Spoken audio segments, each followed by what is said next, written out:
this past weekend at one of the largest Pokemon Unite tournaments shocked many people, but it was unsurprising to those people that love playing it. In this video, I am going to break down why this Pokemon, despite being nearly completely absent from competitive play in the last few months, is now scorching the competition. I'm talking about the one and only Armarouge. For those new here, I am Steel Agent Kyle. I'm a Pokemon Unite caster. Featured on the Unite Championship Series broadcasts, I'm a Pokemon Unite community ambassador, and I also host Underdunk, a bi-weekly grassroots tournament on my Twitch. If you like these types of meta and tournament breakdowns, I would love if you gave this video a like. Let's get back into it. The final stretch at the North America International Championships was one of the largest tournaments in the competitive Pokemon Unite season. Played live in New Orleans at the Pokemon North America International Championships, it featured 24 in-person teams, 6 of which were given travel awards to play in it based on them winning the Open qualifiers. 6 of the teams playing had also already qualified for Worlds, but there were some notable teams, even 2 that were even given that travel award, that had not punched their ticket to the World Championship Series. This tournament featured a large prize pool and was to award the final Worlds invitation to the team that placed the highest that had not already qualified through the regional bracket. Needless to say, the stakes were very high and the stove was hot. Most analysts predicted that we'd see probably a handful of attackers, Inteleon, Mewtwo Y, Mew, a Miraidon or 2, and maybe even some Espeon. However, what happened at the final stretch shocked a lot of people. Armarouge was picked in nearly 25% of matches and had a near 90% win rate to support that. A 25% play rate was not super notable, not even the highest or even the top 10 overall most picked, but what was really shocking about this is even in the most recent tournament, the regional finals, Armarouge was not even in the top 10 attackers played in the tournament and wasn't selected a single time within the top 8 bracket for North America.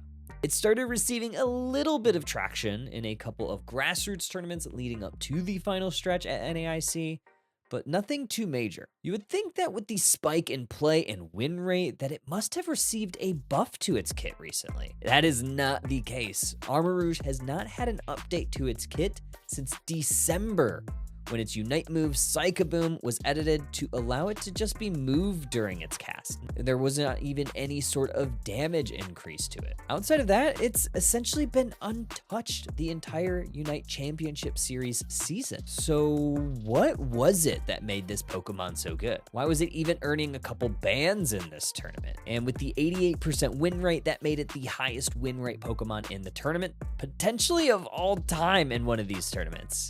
The 3rd highest picked attacker, and it was also the 16th most picked Pokemon overall. So how did this Pokemon perform? In the semifinals of the tournament versus Peru Unite, who was the LATAM South Regional Champion and the representative for the tournament of that region, Luminosity Gaming picked it all 3 matches, and they won their set 3-0. Then in the grand finals between Luminosity Gaming and Revelation, it had a 100% encounter rate and a 100% win rate. LG picked it in game 1 and won 742 to 92. Revelation then picked it in game number 2 and won a nail biter 457 to 295. LG then in game number 3, they won a blowout, 1,231 to 11, potentially one of the biggest blowouts in UCS history. Finally, in game number 4, Revelation had enough and went ahead and banned it. In the grand finals, this Pokemon was represented in all 4 games. Let's talk about the build. So the players used a little bit of a mix of builds. Most often, it was equipping Full Heal as the battle item to help avoid hindrances and crowd controls. A lot of the times, the held items were Slick Spoon, Cursed Incense, and surprise, surprise, Rocky Helmet. However, some trainers substituted Slick Spoon for more sustainability with a Focus Band. We even saw some trainers sub out the Rocky Helmet for even more damage, self-sustain, along with a little bit of cooldown with a Shell Bell. For abilities, Fire Spin was selected at level 5 and Psyshock was mostly selected at level 7. Fire Spin is an area of effect ability which cloaks Armarouge and Fire. It deals damage to Pokemon within that area, and it also gives Armarouge a shield that can stack up to 6 times. It also gives a 20% movement speed increase while the Vortex is active. This ability tends to help Armarouge self-sustain in long team fights and gives it quite a big punch. Psyshock was the second ability that was mostly favored by the squads. Since you're playing with Fire Spin mostly, you're primarily limited to fighting within a small vortex. Psyshock gives a little bit of additional utility for Armarouge. What Psyshock does is it sends out 3 waves in an area of effect in front of Armarouge. It deals damage and hinders the enemies in that third area. The big thing with this ability is after using it, it fills up the boosted auto attack gauge for 3 seconds. And it won't decrease after using a boosted auto. Allowing Armarouge to do multiple boosted autos helps also increase damage to enemies. This also helps prolong the use of Fire Spin because the duration of Fire Spin increases by a second every time Armarouge hits an enemy with a boosted auto. So we see this moveset getting played a lot of the time together. Now let's talk about why this Pokemon came seemingly out of nowhere. Well, for the longest time, in the West at least, teams often have shifted away from having double poke compositions, or compositions where there are 2 ranged damage dealers. Since Armarouge with the Fire Spin build thrives in up-close battling, this opened the door for this Pokemon to be selected. Armarouge is an incredibly safe pick. Even if picked early in the draft, Armarouge can flex into the central area or even in either the top or the bottom paths. We saw multiple trainers take this Pokemon for Luminosity Gaming. Not only their normal bot lane attacker Kyrios selected it, but we also saw Trainer take it into that central area. If the enemy also does not have a singular range damage dealer, Flame Charge can be selected, opposed to Psyshock for even more sustainability and firepower. The other part of it is the draft strategy has changed. The teams that drafted Armarouge knew its strengths and weaknesses. They knew that they would need to draft other Pokemon that would fill the gaps in its blind spots. Seemingly, if the enemy team did take a couple other attackers, they can either choose to find a range damage dealer of their own or potentially go with some speedsters to take down that backline. The buffs to Rocky Helmet were also pivotal in this Pokemon's presence. In the second part of the Breath of Evolution patch, which was released right after regionals in mid-May, Rocky Helmet was reworked. Previously, it had a 2-second cooldown and required to take a single instance of damage that would do 10% of the max HP in order for it to proc. With the changes, it would deal less damage each time, but it would proc more frequently. Instead of 2-second cooldown, it was a 0.6-second cooldown, and instead of 10% HP worth of damage, it would only need to be 3%. With it activating more frequently, it plays into Armarouge's brawly playstyle, which is why we saw a handful of Armarouge players equip this item. Let's talk about its biggest strengths, weaknesses, and the like. 1v1. Welcome on in, Pokemon Unite trainers. I know you missed us. It's been a little less than 24 hours, and we are back. A little bit of a different environment here. First Step Summer Series session number 3. And I brought my friend here, Draku-san. It's been a long time since we've casted together, buddy. It's been so long. Missed you, buddy. You look different. What's different about you? I sat down. This is a laid back stream, so I'm sitting down in my chair. Oh, okay. Yeah. We're sitting today. I see. Different camera angle. Still in the middle of your plushie pile in the back. Awesome. Yeah. That's me. Right there.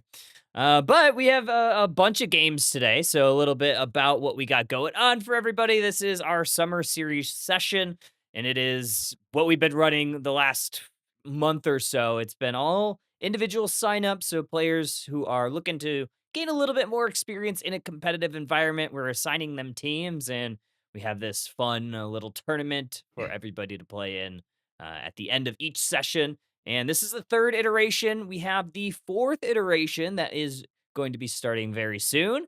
And a little bit about that, I'm going to show you the little graphic. Wait, where's the thing? It's not there. That's a blank thing. There it is. No, I did the wrong thing. Kyle's gone. That's us. Yeah. All right, we're going to try this again. Kyle, I miss you. Where did I go? Where did It's I so go? dark. Where did my camera go? Did I You turn my know, camera off? that Okay, there is we my life go. without you. Just darkness through the lights, Just Kyle. darkness. Session 4 sign up, exclamation point, first step will get you in the registration form to sign up if you're interested in signing up for the Session 4 tournament, which will be there is a week of training, which we have mentors that are providing sessions on various topics about Pokemon Unite, whether it's learning how to draft or learning certain compositions or meta or whatever have you, whatever the mentors want to help you learn, they are there to help you train up for the Session 4 tournament, which I believe is going to be held August the 23rd. It is a Saturday, so if you can't make a Friday like it is today, we do have a Saturday option. It is the last iteration of this summer, but we are winding to an end very, very soon. Yeah, so I believe signups open sometime very, very soon, maybe right It's after right now. today's event They're or open right right now. It is now. so open right now. And then it's going to be for about a week or so. It's going to be open. I'm going to start to assign teams towards the latter half of next week. And then, of course, you got that week to prepare with your team, learn all the stuff. I hear Kyle is going to be hosting an electrode volleyball session, Ooh, okay. question mark, for the last Actually, one. Drake, I don't think I am the person to do that. My win rate in electrode volleyball is like 40%. I don't know. I was testing out like a bunch of things, and there was a lot of stuff that either did not work or I was just really bad at it. So maybe I'm not the electrode volleyball champion. It's okay. That you It's need okay. to. I'll give you the perfect set, Kyle. When we're Okay. in Anaheim next week and we're on the beach, I'll give you the perfect set. Okay. Perfect. Yeah. Yeah. You Awesome. know, to be on brand, everybody, to be on brand for today's event, I asked Kyle to start a campfire on camera, and he won't do it. I don't know why. I don't have a Should be fireplace on up brand. here. It doesn't matter. Start a campfire. You can start a campfire anywhere, including indoors. So, including indoors. right there behind you, you know, you got the angle of the camera. We get a I have perfect fire view of the types. I have fire campfire. types. I mean, you have wood floors. I mean, it's perfect. It's like it's not real wood. Oh, all right. Well, it's not real wood. All right, are we ready for? Are we ready for games? Yeah, we're ready. We're golden. Right. We have the Rowlets on the left and the Schmorschwats on the right. Yes. Heck yeah. Wait. Before we Crafting start, Rowlets Kyle, I are have to ask you: have you done summer camp when you were younger? What kind of summer camps did you participate in? We got to talk about our summer camp experience. I was a in Boy band kid, Scouts. so I did band camp. Wait, do you know how to tie a handkerchief? I used to. No. All right, let's see what we get. Dark Energy, Lillipup, Scout's honor. Tepig. I started draft. FYI. Okay. No, we'll get into it. We got a white. We got a white flare pack to open. Scraggy, Chirin, Archen, Stunfisk, Sock. Oh, we should go. We have to watch it. Bina, we have to watch the Tepigs next. I got an art rare Tepig. Oh. Hell yeah. We're doing We don't have Tepig this week. No, that's a shame. Oh, quick. What other Pokemon came from that gen? We can pick another one. Don't ask me though. Don't ask me. Sock. Sock and boppers. Sock and boppers. Sock and boppers. All right, let's take a look. We're getting right into draft. Looks like we have some bands already. So far, pretty standard stuff. I think we saw a lot of these bands in Underdunk yesterday as well. So Oblissey, Charizard, Suicune, kind of your usual offenders that people don't want to play against. All right, so do we immediately give a game loss if the team that has a Pokemon in the game do not play that Pokemon? So drafting Rowlets, do not play Decidueye. We might need to give them a game loss. I don't think that's a rule. Did you make the rule book? I think Bina made the rule book. I think Bina made the rule book, and I don't think that that's in the rules. Dang, that's not a Decidueye. It's a little red. We have seen the team mascots for the teams get banned. Yeah, we did. Get banned is crazy. Yeah.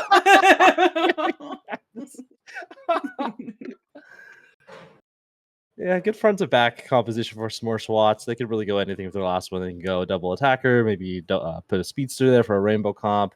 They have a really good front line. supported by that Clefable. Expect a really strong artillery attacker here for the end of Rafting Rowlets, like that Gardevoir pick. Maybe Venusaur is a pretty good one as well. Anything that can deal with a lot of Pokemon in one small area, like that Gardevoir, is going to look really good. Yeah, I would really like to see a speedster just to help the Inteleon's job a little bit easier, because Inteleon's obviously going to want to try to take out that Gardevoir since it outranges it. If you grab a speedster here, which I think Boyo is lining up that Zoroark, I think it just makes it a little bit less pressure for that Inteleon to fully deal with the Gardevoir. So I do like this last pick. You do kind of have a little bit of struggle in the late game, though, because Zoroark, if it doesn't get that early lead, can tend to fall behind a little bit.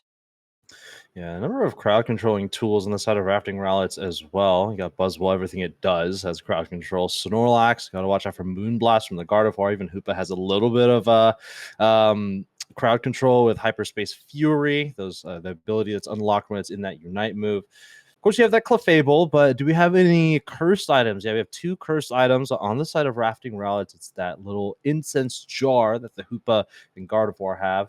Pretty clear choices for that item there, but it's a very similar composition. I would say a little more bulk on the side of Rafting Rowlets with that Buzzwole, but this Blaziken needs to get some levels early. Yeah, I mean, it's going to be going against a Buzzwole in top path and Torchic to Buzzwole. Not the greatest matchup for our little bird. Yeah, Buzzwole just is a really good early game, and we see a lot of people pick that Buzzwole as like kind of a counter to something really powerful like a Charizard.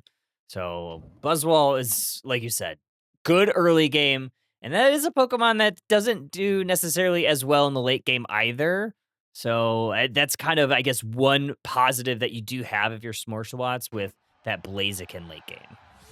I want a S'more. Yeah, we get s'mores, Bina. Hey, Bina, can we get s'mores, please? That's Sorry, we have a game crash. Because we don't have s'mores. Yeah. That's probably why no s'mores. You know, you can make s'mores like on your stuff. I don't know. Can you make s'mores on your stuff? I guess you can, but it's not the same. You don't get that smokiness from the wood fire taste. Yes, I like wood fire on my marshmallows. Wood fired marshmallows. Yeah. Interesting. Okay, well, I have to ask. What's your marshmallow preference? Are you just barely over the fire just to warm it? Do you want it golden brown? Do you burn it a little bit, or do you burn it to a crisp? Definitely a golden brown. Okay, I was gonna say there's a wrong answer. Definitely golden brown, like me. I burn it. That's the wrong answer. Yo. Oh, no, I like it. You know, you psychopath. Not a lot burn, just a little burn. Just like a little bit burn. Okay, a little bit charred is fine, I think. Yeah. And that's because golden brown is not enough. Golden brown is really hard to do too. You have to be really patient, and I'm not that patient. So sometimes I get it a little bit golden brown, and then I burn it and blow it out immediately just to get a little bit of char. All right, teams are back. We are resuming. We're so back. Hell yeah. Yeah, go for it. Resume. Mm-hmm. Have you ever sung campfire songs before, Kyle? I don't think so. No? Have you ever been around a campfire before? Yeah. You have? I don't like camping. So you know how... You don't like camping? No. You don't like camping? I'm not outdoorsy. I'm outsidey. That makes sense. What does that mean? I saw that the other day. What the hell does that mean? We're on the same algorithm. It means I like being outside, but I do not like being in the forced wilderness? to be outside, if that makes sense. Like, if I go camping, I want to be in a cabin. I don't want to be in a tent. No. That's lame. I want indoor plumbing. I want a shower. Those are my demands if I'm going camping. No. Glamping. Big glamper over here. Yeah, It's a tough early fancy game. I think we did lose our transition. Clefairy early in this game. You can see it running through that top path. Yeah, I mean, you can see here, this Buzzwole is going to kind of ruin this lane for this Torchic in the early game. I think they're just sitting at level 3 right now, just ticking into level 4. Speedsters, either side of the map. Careful of this Zoroark. Always be very careful of the fox in the tall grass. Gonna go on in. Good engage here from the Buzzwole to at least push him out a little bit. But it is the Zoroark gonna clean up a little bit. My. Yeah, a couple KOs as well, so, or at least just one KO. It was the Hoopa that did escape through the hyperspace hole, but regardless, points in for the Schmorswats. So you did Boy Scouts. How long did you do Boy Scouts, Kyle? I didn't get up to like an Eagle Scout or anything, but I got like. Is that when you decided that you're not outdoorsy? Yeah, I was like, no, we're not doing this. I was like, I'm not having fun here. I was a Cub Scout, and the moment I realized I was kind of a bigger kid when I was younger. So like when we did like a Cub Scout outing, and one of the things that they did was the not the trampoline. It's what's the thing you call? It's when you're walking down a line. No. When you're walking down like a tightrope. You're walking down a tightrope, and I couldn't do it because I was a bigger kid. Aw, buddy. I was like, I don't want to be here anymore. That was my ending. Look at this engage my here. very, Buzzwole very short-lived. looking to almost get the Clefable, but Clefable able to get back to at least a little bit of safety, regenerate their health with that Moonlight. But a great engage from Talonflame. He's going to take out the Zoroark, and that might invade, and that might allow Rafting Rowlets to push forward. But the gravity is available for this Clefable. Should be able to stop this Buzzwole from time to time. Able to escape through the Hoopa hyperspace portal. Do they decide to re-engage? Ooh. They do. Mad campers here in session number 3. Buzzwole's going in. There's the execute from the feint attack Zoroark. They may be looking for some more. Hoopa getting vision on the team. Still 3 members in this top path. Talonflame working on that red buff. Objectives on the field. All right, and we're seeing Schmorswats prioritize this top path. Going to get that goal zone under 20 and just elect to break it. Is going to open up that tier 2 goal zone, and there is still that Regieleki hanging out in the top pass, so they can even push a little bit farther forward. Instead, it's Blaziken stacking up that attack weight to ensure maximum amount of damage from that Pokemon. Buzzwole, frontline, Gardevoir, looking to shred down this Regirock. We got the Blastoise entering the fly. The fly from the Talonflame is going to land and take that Regirock for the Rafting Rowlets. Really nice secure there for the Talonflame. Yeah, Inteleon's way back there. I don't know where their defender is. I think they were taken out, unfortunately. So at least sharing the experience in the objectives that are on the field. 137 for Schmorswats. Rafting Rowlets going to push on forward, test that defense. Going down. They brought the raid for this campfire. The Buzzwole going down. Same thing with the Snorlax. Trying to hold on to the battlefield is this Gardevoir. Unfortunately, they're on a cooldown as that Zoroark. It looks like, can they get the knockout here, taking flight once again? Defense is looking pretty good. They hand over a couple of Pokemon. Here's a small 5 score as they continue to engage on this tier 1. Zoroark's not finished yet. They finally get the bird down, and they also take that Gardevoir with them. So good KOs here from Schmorswats as they take down kind of the level leaders of Rafting Rowlets, and now you take a look at those levels across the board on that right side. Level 10s for all of the damage dealers as we're fighting a farther push into this T1. Blastoise even going to rock that Hydro Typhoon, try to push even farther forward. Another teleport, though, is going to transport this Talonflame back to the back line. Faces are flying from this Hoopa, and they're taking out 3.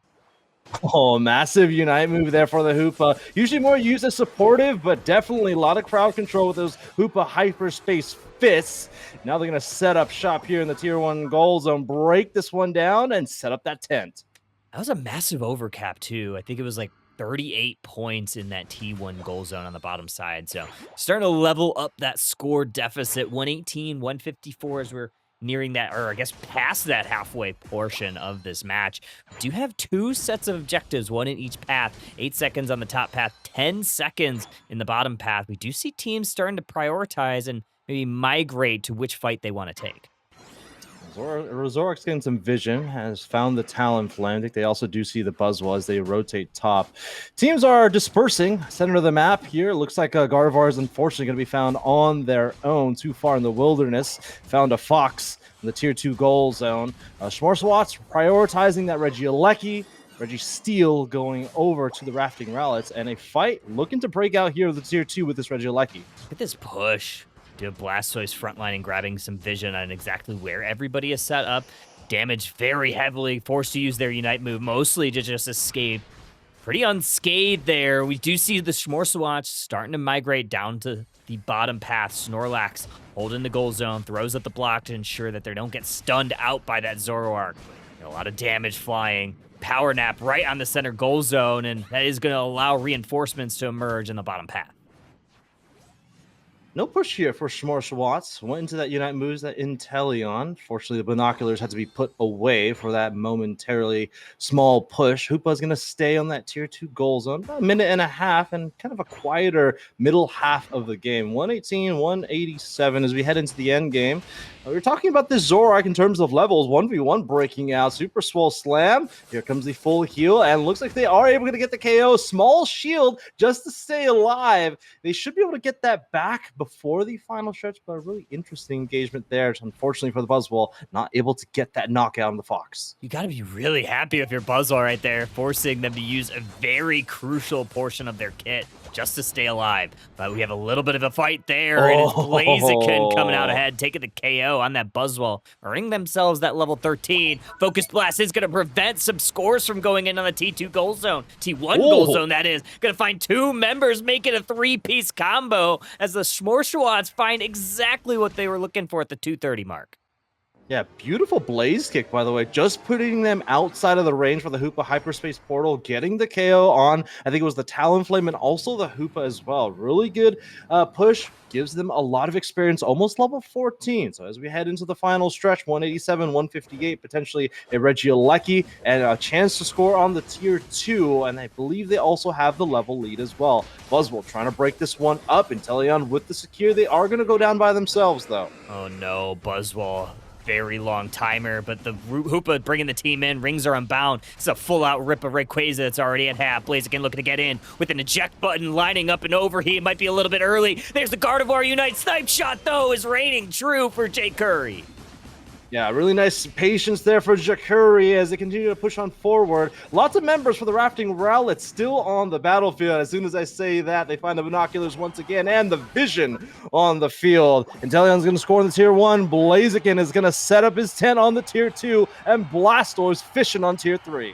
Massive stuffs here for Schmorswats.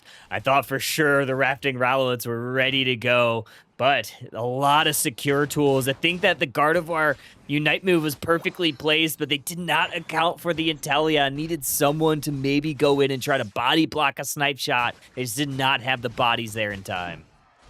Yeah, they try to go for a flip. Unfortunately, they don't have a whole lot of DPS on their team. DPS as in consistent damage on the Rayquaza. They have a lot of Pokemon that have burst damage, talking about all the abilities for Buzzwole. Of course, Buzzwole was taken down. Fly from the Talonflame and the abilities for Gardevoir. So their rip on the objective, not the greatest. They're secure really good, but Schmorswat's doing a really good job at more prioritizing KOing the Rafting Rowlets or putting them in an uncomfortable position so that they can get the secure themselves.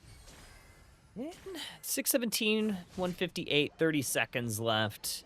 Not likely going to be able to push here and find themselves a win in game 1. Likely going to have to go into game number 2. Down 1-0. Looking for potentially a split set since these are just 2-game series. But, I mean, honestly, Rafting Rowlets didn't look too bad. I think just Schmorswats kind of had the right tools at the right time. All right, Kyle. So if you were at a campfire or you had a barbecue, things that you would eat when you're camping, what's your favorite camp food? My favorite camp food from a barbecue? What's the criteria here? I don't know. Like, think about what you can put in a cooler and cook it out on outside of a tent or a cabin. What are you eating, Kyle? What am I eating? Hot dogs. Hot dogs. Yeah, hot dogs. Nice. Hot dogs. Hamburgers. Yeah, my family was quite glamorous when we camped. My mom brought like a rice cooker. Oh, okay, that's it's a little unfair. Drake, are you casting in the dark? I mean, yeah, I turn off the lights. Oh yeah, I should probably turn it on. It's hot, okay? It's hot today. It's like 90 degrees here.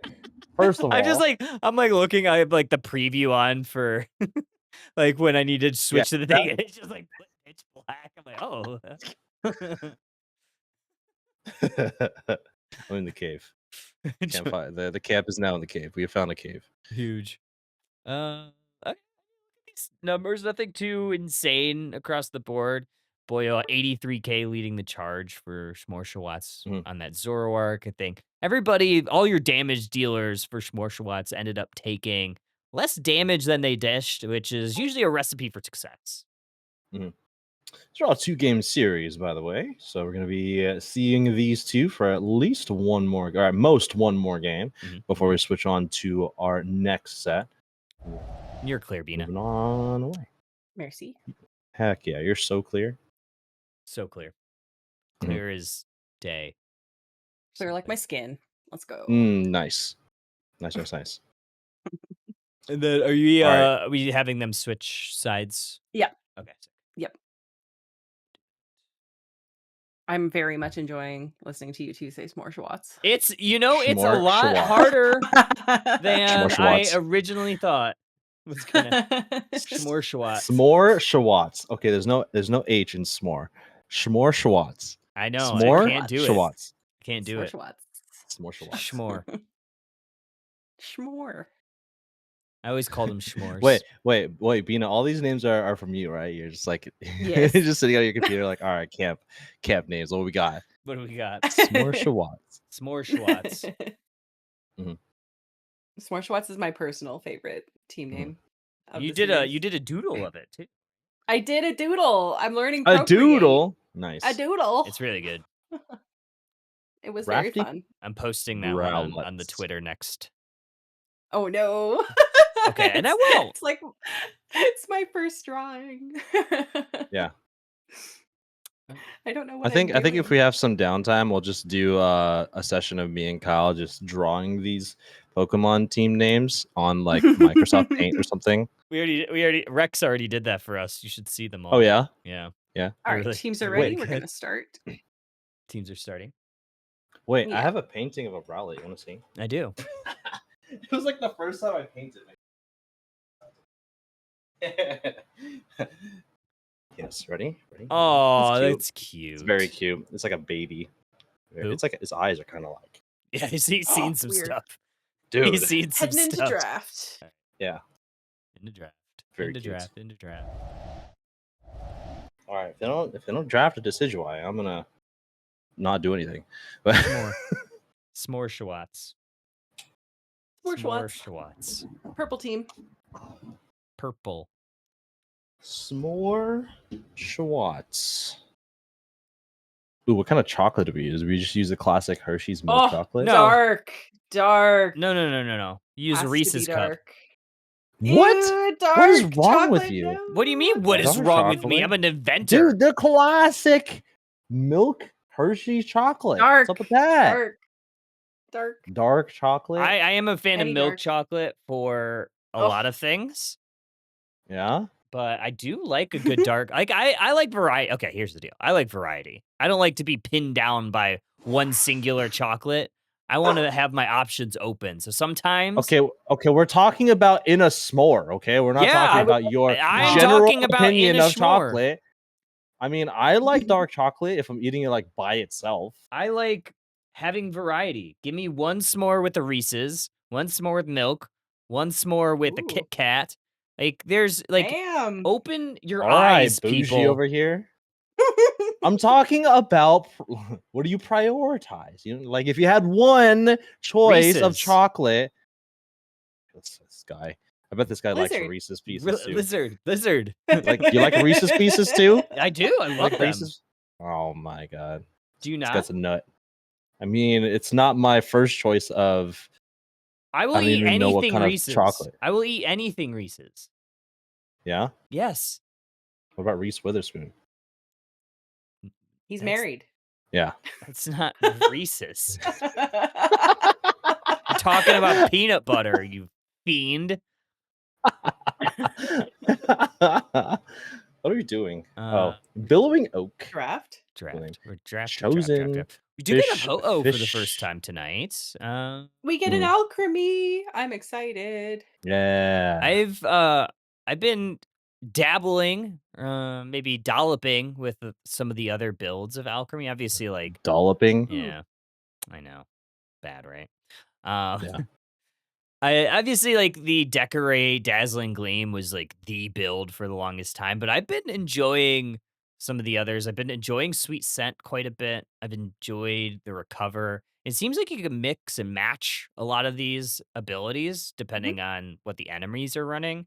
So Mhm. I'm interested to see what they're going to throw out here. There's I think, like, with Leafeon, I definitely like Dazzling Gleam just to kinda slow it down from diving in. Mhm. Same kinda thing with maybe with the Armorers to keep it from getting on top of y'all, but, with when there's, like, double poke, the Recover build set has been really fun to play. Such a missed opportunity for its Unite move to be its Gigantamax form. Such a Yeah, missed I know. Mhm. opportunity. Boo. I mean, I No. know they haven't like explored Dynamax or Gigantamax in this game, but I mean they have Megas, so Yeah. already Yeah, I have think like I one think of the megas gimmicks. are going to be the focus for the next year, so I don't think we'll see Dynamax for a little while, if at all. Well, I mean, Unfortunate. like it doesn't need to be like anything extravagant or like it's boosting Mhm. anything. It's like it's just its Unite move, you know? I mean, you could also say, Mm. like, the fact that we've never seen a Nurse Blissey Hollowware, like, that one was just, No, surprising that been we've never easy. had that. I wonder if there's, like, um, some, like, licensing that they have to do special for things that were Yeah, For featured. specific games, Yeah. yeah. possibly. Imagine some Hollowware of, like, the Anaheim looks, like Machamp with the jacket. How great Oh, would that man, be? that would be cool. That'd be Oh, cool. I it's wanna an see that. easy one. Would We be got an game number easy Mhm. one. 2. See where Mhm. this Ho-Oh's going. Head to the bottom path with this Inteleon. Have you tried Inteleon since the updates to its early game?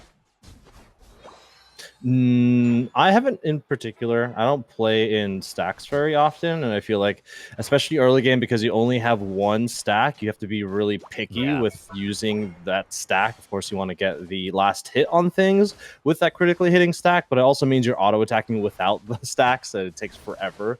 Mhm. Um, but yeah, I don't know. I haven't played Inteleon very much ever since the some people say quality of life buff or the camera change adaptation for Snipe Shot, and I didn't like it in particular. I Not a big like fan of that it. part, but yeah, oh Oh, man, nice what a shot. swift Espeon. It kind of shows you why Espeon still is. Well, it hasn't been like really buffed recently. The most recent buff was like to the defense and special defense a few patches ago. Man, Mhm. the early game is just so good. The Psy Shock ability is really fun and just offers a lot of damage and crowd control. That's a classic matchup in bottom path. Intel versus Espeon in the early game. They both have really good last hitting. Comes a Leafeon getting KO on the back line. That was their jungler, by the way, so no fly zone for this little Fletchinder. Ooh, and this is that Fire Spin Armarouge that I've seen a ton of, which I think is still incredibly powerful. Hoopa tried to get the Leafeon out with the Hyperspace Hole, but I think it was unable to get through. So it is going to retreat back to its central area the old-fashioned way through that bottom D-pad button.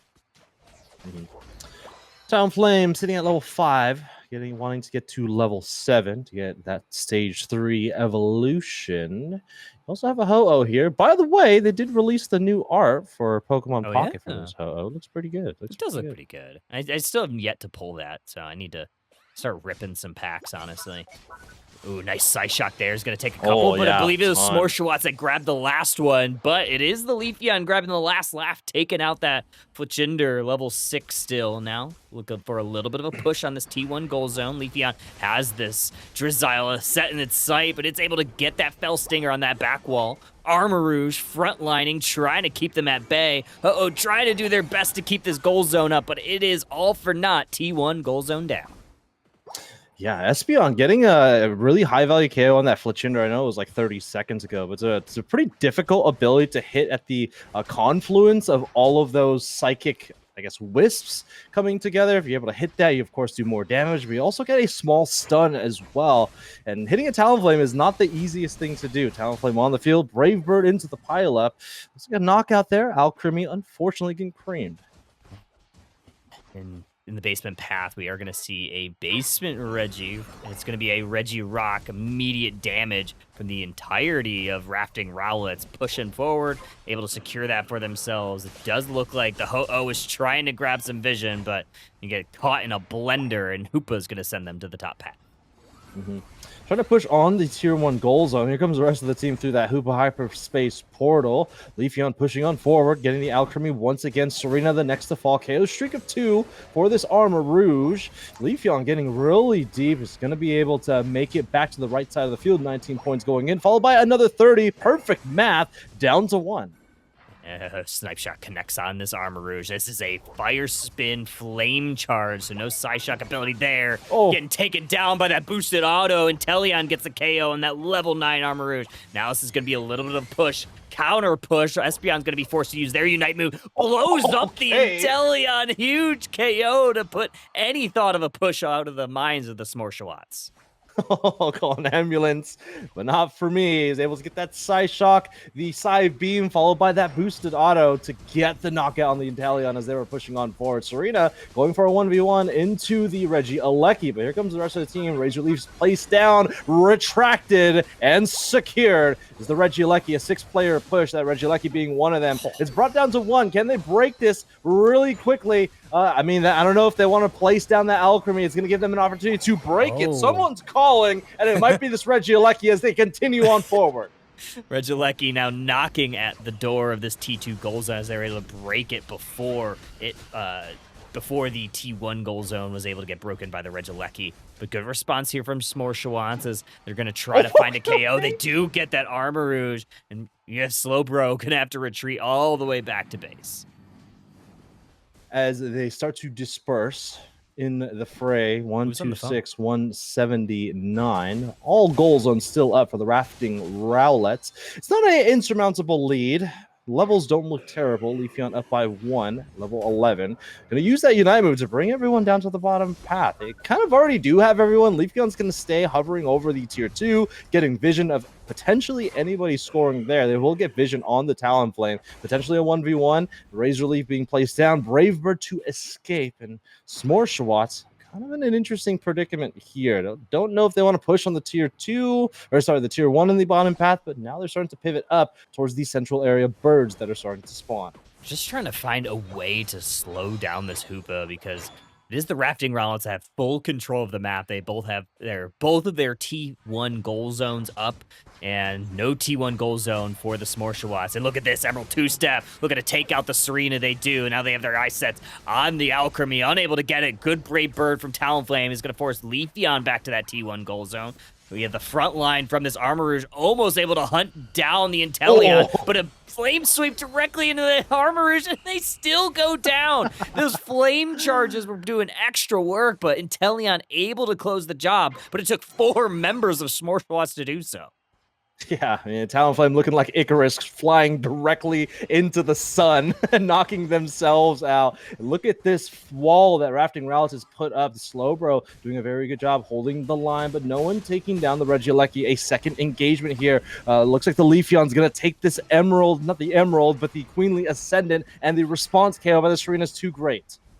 Armor Rouge looking to once again try to grab vision for the rest of the Rafting Rowlets, while Regieleki is starting to get chipped down by some of the squad.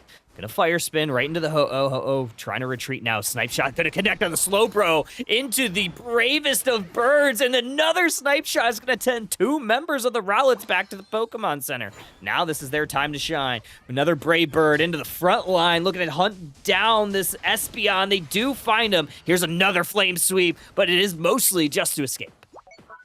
Yeah, they need to break this goal zone. They have a lot of pressure on the Regieleki. Here comes the Leafeon, setting those leaves down once again. Inteleon able to get the confirmation this time. 126, 179. Brave Bird into the mix as they retreat back. They should have plenty of time to take this off the battlefield. 15 points on this goal zone. Do they decide? There we go. You can see the communication starting to unfold without actually hearing it. They're going to let that Regieleki into the tier 1. A good decision, in my opinion. Still basement Reggie, but doesn't appear that any of the players are quite interested in grabbing that buff. Instead, 10 seconds until Rayquaza. Gonna capture some wild Pokemon and get their levels up. 3 level 13s on the side of Smorshawats. Only one level 13 with that Leafeon, so not the greatest of levels on the side of the Rowlets. Pokemon to watch, of course, is that Slowbro. As they take a look into the tall grass, they will find a Queen. Scald. Here comes the Snipe Shot, and they're going to be forced to use their ability very quickly, unfortunately going down. And one Unite move down for Rafting Rowlets, and might be one of the most important ones as well. That's no KOs found for a Slowbro Unite. You take that trade if you're Smarshawats all the time. You now have a little bit of a numbers advantage, but Hoopa taking the team in, rings are unbound. We see the Espeon travel through the portal to escape that Talonflame. Snipe Shot gonna try to find the back line, but Leafeon able to do it first. To take out the Inteleon. Flame Sweep is gonna move 2 members away from the fight. Fluffy Cream Supreme topping off some HP bars. Still have a Unite move from this Ho-Oh. Armarouge going down at the hands of the bravest bird. Leafeon looking to hunt some birds down. And there it is, another brave bird and 3 members down for the Rafting Rowlets. Really nice KO there for Boyo. Lots of members up for the Smarshawats. They're going to continue to work on this Rayquaza. KO Shriek of 3. Here comes a Rekindling Flame to bring at least 1 member back to the fray. Talonflame in the wings. They're going to find the Hoopa in the back line. Try to get the knockout there. Can we get a steal? Potentially. Inteleon with the capture from a distance. Very good effort there from the Hoopa, trying to dive and dip and duck away from the brave bird, able to do so for a time being, but the Phantom Force, unfortunately for the Rafting Rowlets, was not enough to steal the show. Instead, Smarshawats able to take that Rayquaza, take game number 2, and maybe not convincing fashion, but a spectacular moment for them. Definitely. A really good patience as well. I mean, they actually let the brave bird Talonflame get the peel on the Hoopa, try to get that knockout, and then relied on another source for that confirm, that Inteleon making it back to the battlefield just in time. They're going to close this one out. 36 points on the tier 1. Time is up, and it is time for dinner. Time for dinner. I'm thinking about that too. If I'm Slowbro there, I may just not use my Unite move, honestly. Like, the KO timer wasn't an insane amount because it wasn't like a super high level.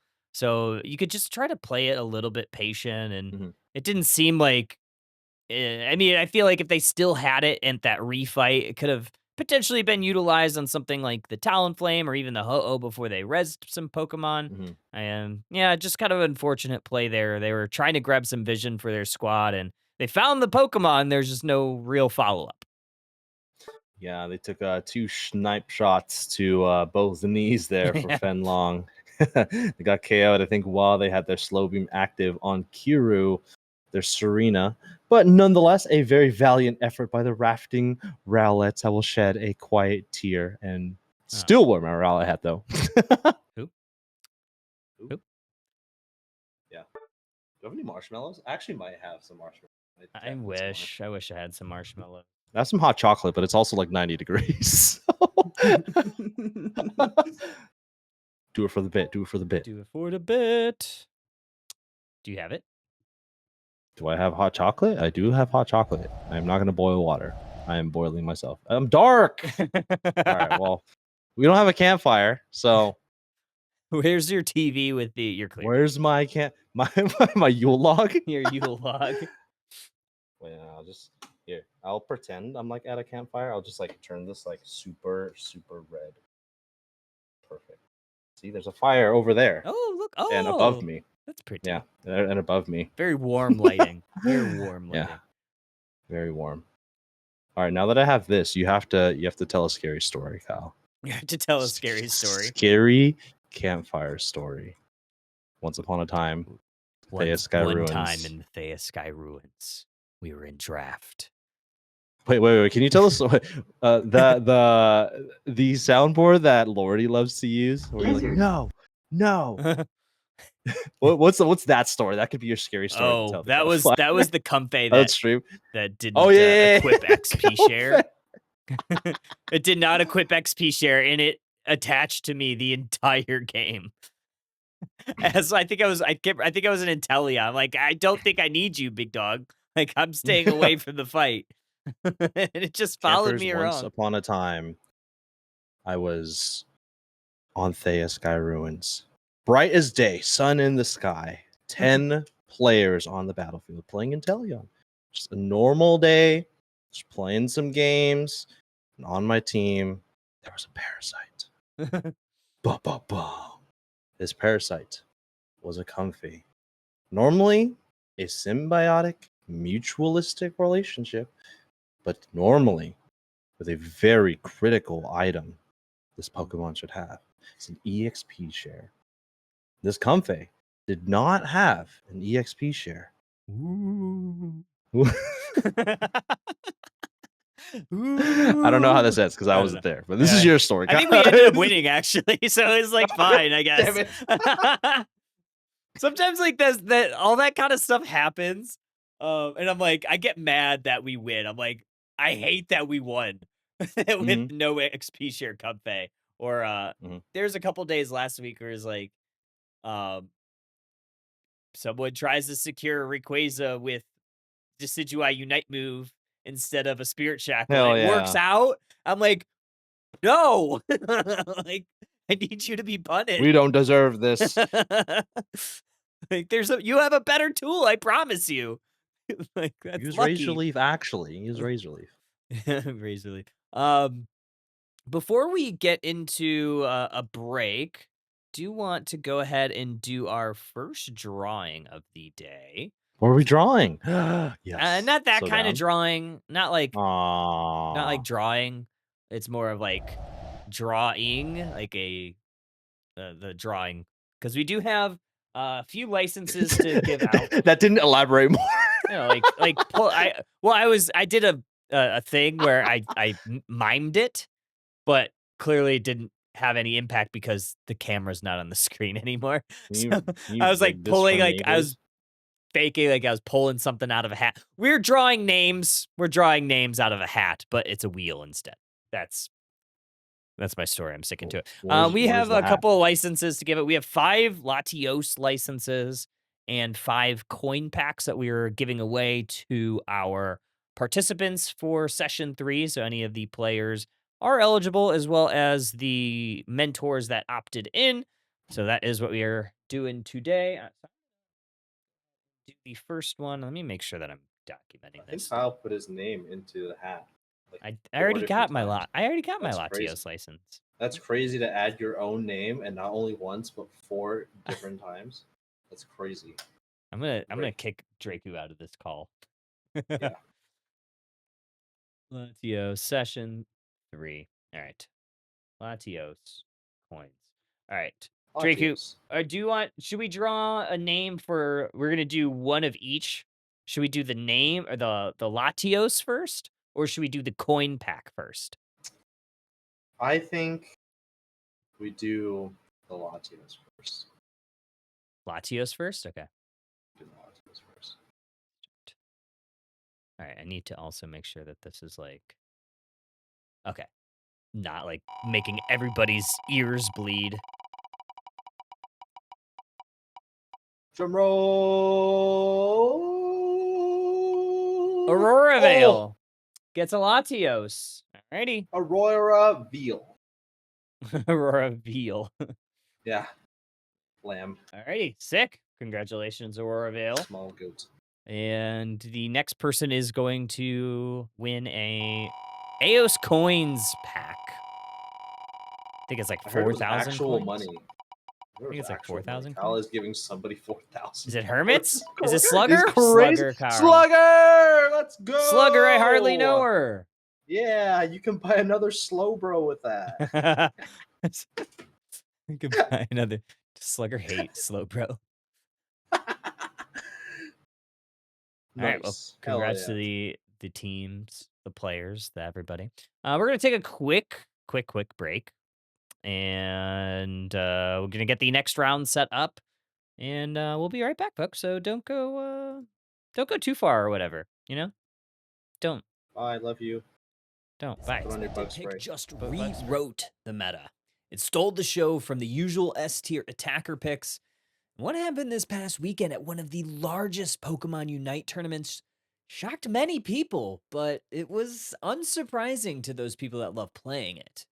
In this video, I am going to break down why this Pokémon, despite being nearly completely absent from competitive play in the last few months, is now scorching the competition.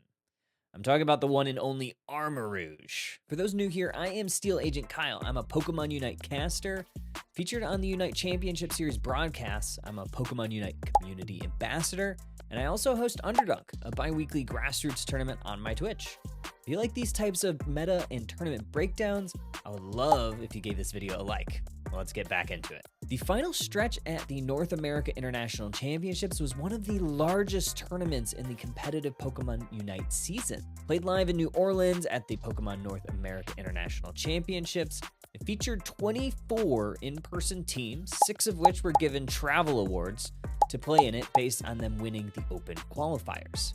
6 of the teams playing had also already qualified for Worlds, but there were some notable teams, even 2 that were even given that travel award, that had not punched their ticket to the World Championship Series. This tournament featured a large prize pool and was to award the final Worlds invitation to the team that placed the highest that had not already qualified through the regional bracket.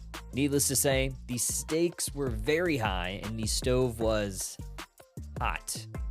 Most analysts predicted that we'd see probably a handful of attackers, Inteleon, Mewtwo Y, Mew, a Miraidon or 2, and maybe even some Espeon. However, what happened at the final stretch shocked a lot of people. Armor Rouge was picked in nearly 25% of matches and had a near 90% win rate to support that. A 25% play rate was not super notable, not even the highest or even the top 10 overall most picked, but what was really shocking about this is even in the most recent tournament, the regional finals, Armor Rouge was not even in the top 10 attackers played in the tournament and wasn't selected a single time within the top 8 bracket for North America.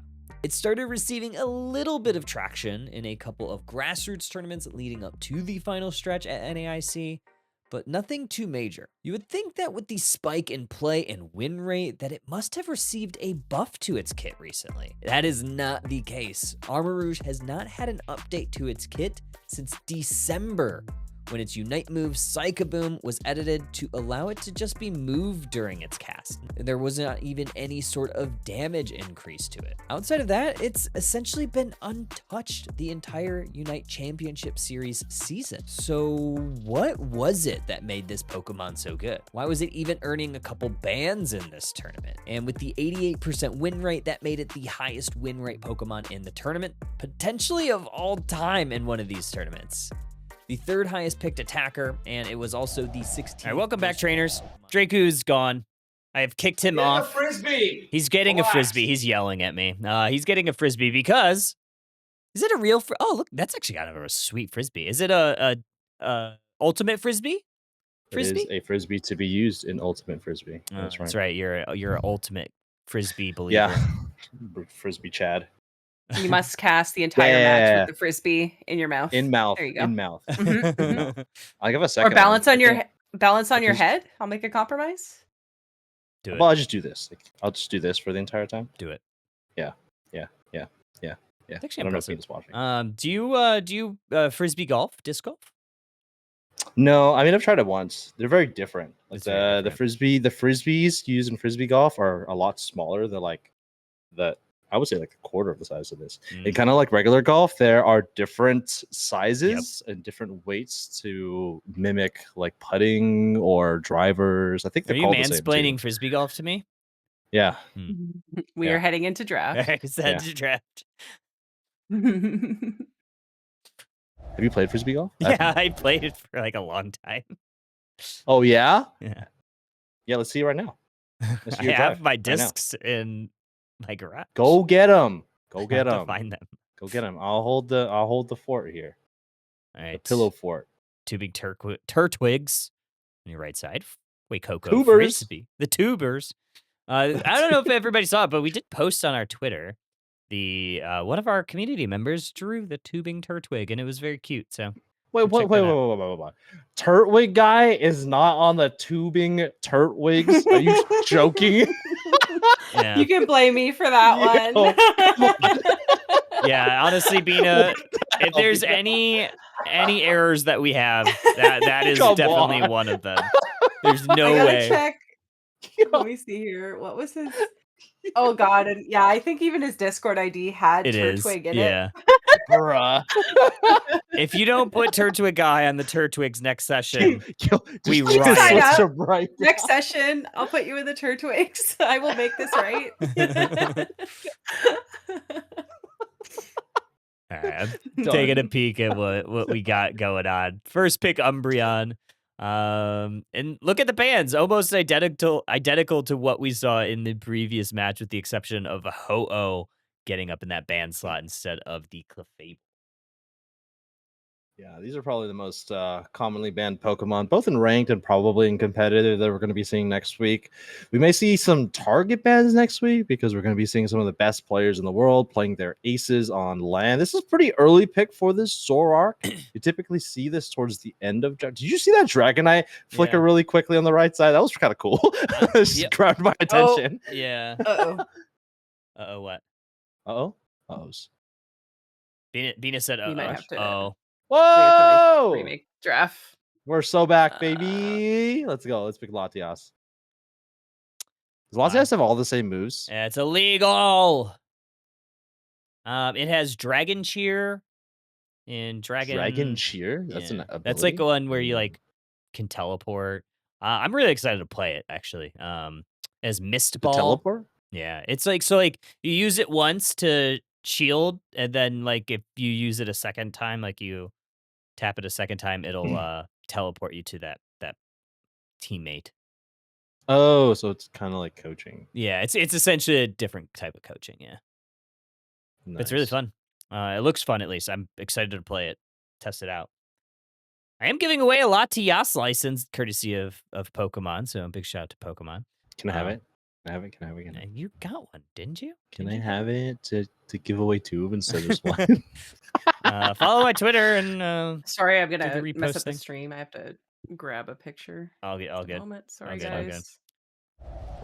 all we'll go back to us since we're gonna remake it and whatnot. Go grab your freaking disc golf discs. I need to find them, and I don't want to have to put on shoes to go Oh my gosh. into my garage. Why do you need to put on shoes to go into your own garage? Because I'm wearing no socks right now, and I don't want to get my bare feet. Prove it. We're gonna get them on stream. We're gonna get the we're gonna get the dogs on stream. Mods, help. Mods. Tubing Turtwig. Tubing's pretty fun. The tubers, the orange tubers. The orange tubers. Orange tubers. They're gonna win. They're gonna win worlds. They are on the orange. They are on the orange side. So I think we're gonna call them the orange tubers. tuber Turtwigs. Tuber. I hardly know her. Yeah. Okay. We are getting a reset here in our draft. Oh my god! Wait, I have a floaty tube ring in my garage. I should go get it. It's like a giant pineapple. Oh, You have time. Run. Yeah, Kyle, you too. Okay. I don't want to run. I don't want to run. Running is for exercise time, and I'm not in exercise mode right now. You run from me all the time. It's true. Crazy. It's true. Yeah. It's because you keep talking about trophies. Stop advertising them. Stop triggering me. I'm not advertising. Wait, Coco or Risby? Starting draft, they're going to do the same draft up until the fitness click. The Latina. The Latias. Latinas. No. I feel like the last few releases outside Alchemy definitely have some bad auto text fixes. Suicune, Latias, all autocorrect to different words. Tell us about your half-pound cream puff, Kyle. Yeah, that too. Excuse me? Draco, it's the size of Kyle like your lore. head. Yeah. What's the size of my head? This cream puff, from this food truck that we have here in town. Did you one bite it? You can't. It's Not literally with the that size. attitude. Can't or won't. I honestly think can't. I honestly think can't. Have you seen your mouth? Yes. Don't let your dreams every day. be dreams. me find a picture. Of your mouth? Yeah. Oh, okay. I'm down. No, that's probably too provocative. Ruh-roh. Drop it. Drop it. Let's see it. Let's see it. Put it on stream. Put it on stream right now. I'm not gonna put it on stream. We don't need to see draft. We already see the 5. All right.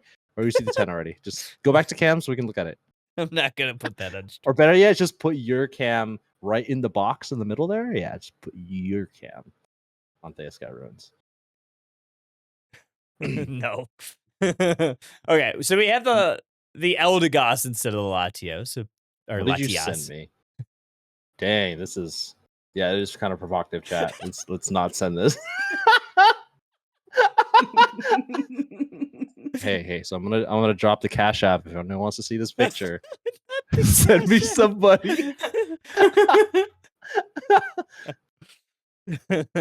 I was comparing things like with how Latias plays, at least how I've seen it. Like you said, the move for Dragon Tier definitely seems like coaching, but it also there's a connection here. I also do feel like it plays similar to like an Eldegoss or a Hoopa because you're often basic attacking. So I do kind of like that type of support. So I'm really excited to pick it up, but I am excited to see what this Eldegoss does in this comp. I don't know what Latias does, so I don't No. know what the auto attacks have anything to do with it. Okay. Does it increase auto attack speed? What does auto attacking do for Latias? Does it reduce a cooldown of something? You're just doing it a lot because you're Why kind is of like my a ranged controller not Pokemon. working? Your Oh, controller's not working now? Hell yeah! Are we just gonna cast Umbreon? I'm down. Wait, what? Okay, some of it's working. I'm good. It's alive. Okay, there we go. We did that yesterday. Well, I did that yesterday, and Kyle was probably like, "Okay, we're done casting the freaking decision." He was just casting only the Rowlet the entire game. Even if it was off screen.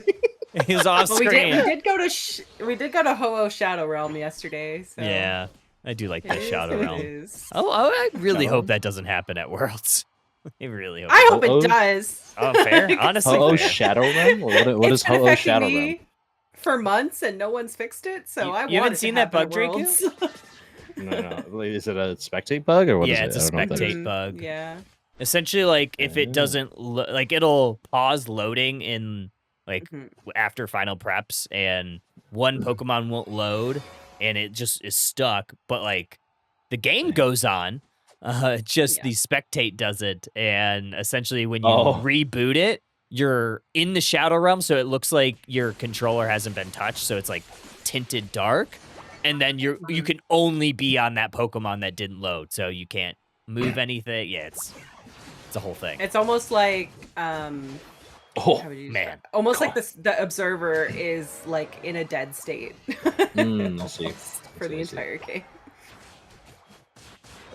It's sad. Turtwig Guide doing their best Zoroark impression here because clearly they are a Turtwig and not Zoroark, right? Yeah. Kind of late for any of the birds, but for a late rotation to the top path, able to get a triple KO, level 7 without even entering their own central areas. Hear that pop, just that full heal. The Eldegoss able to get the lockdown here with the Electro Ball from the Pikachu. Good KO for the tubing Turtwiggers.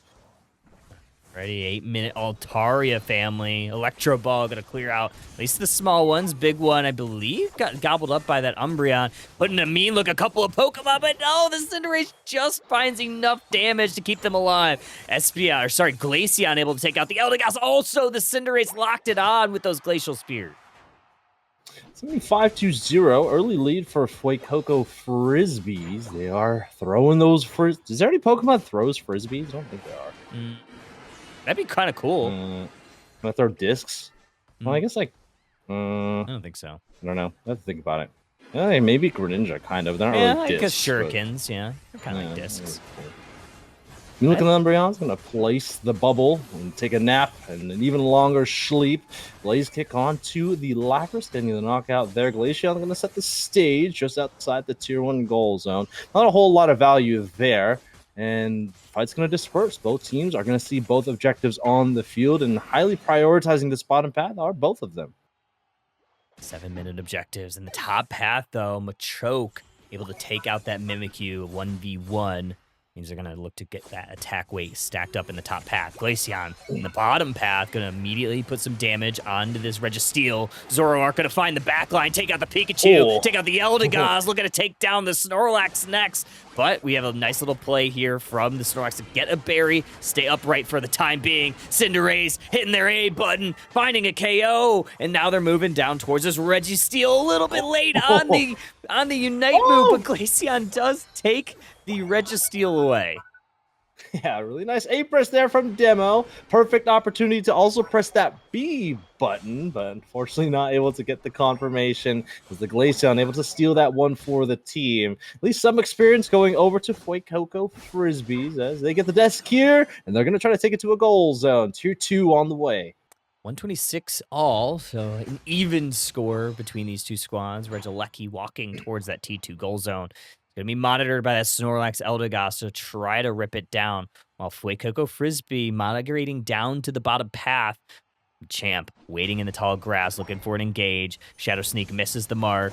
Gonna steal some shields with this Umbreon Unite move. There's the barrage blow, hitting 3 Pokemon, but shielded up with this Lapras. The bad Champ gonna find the back line of the Glaceon, but putting the mean look on them, and they're gonna go right on back to the Pokemon Center. Good response here from Pikachu. Throws down the Unite move. Thunderstorm raining down, and goal zone protected. 4 members down for the Frisbees.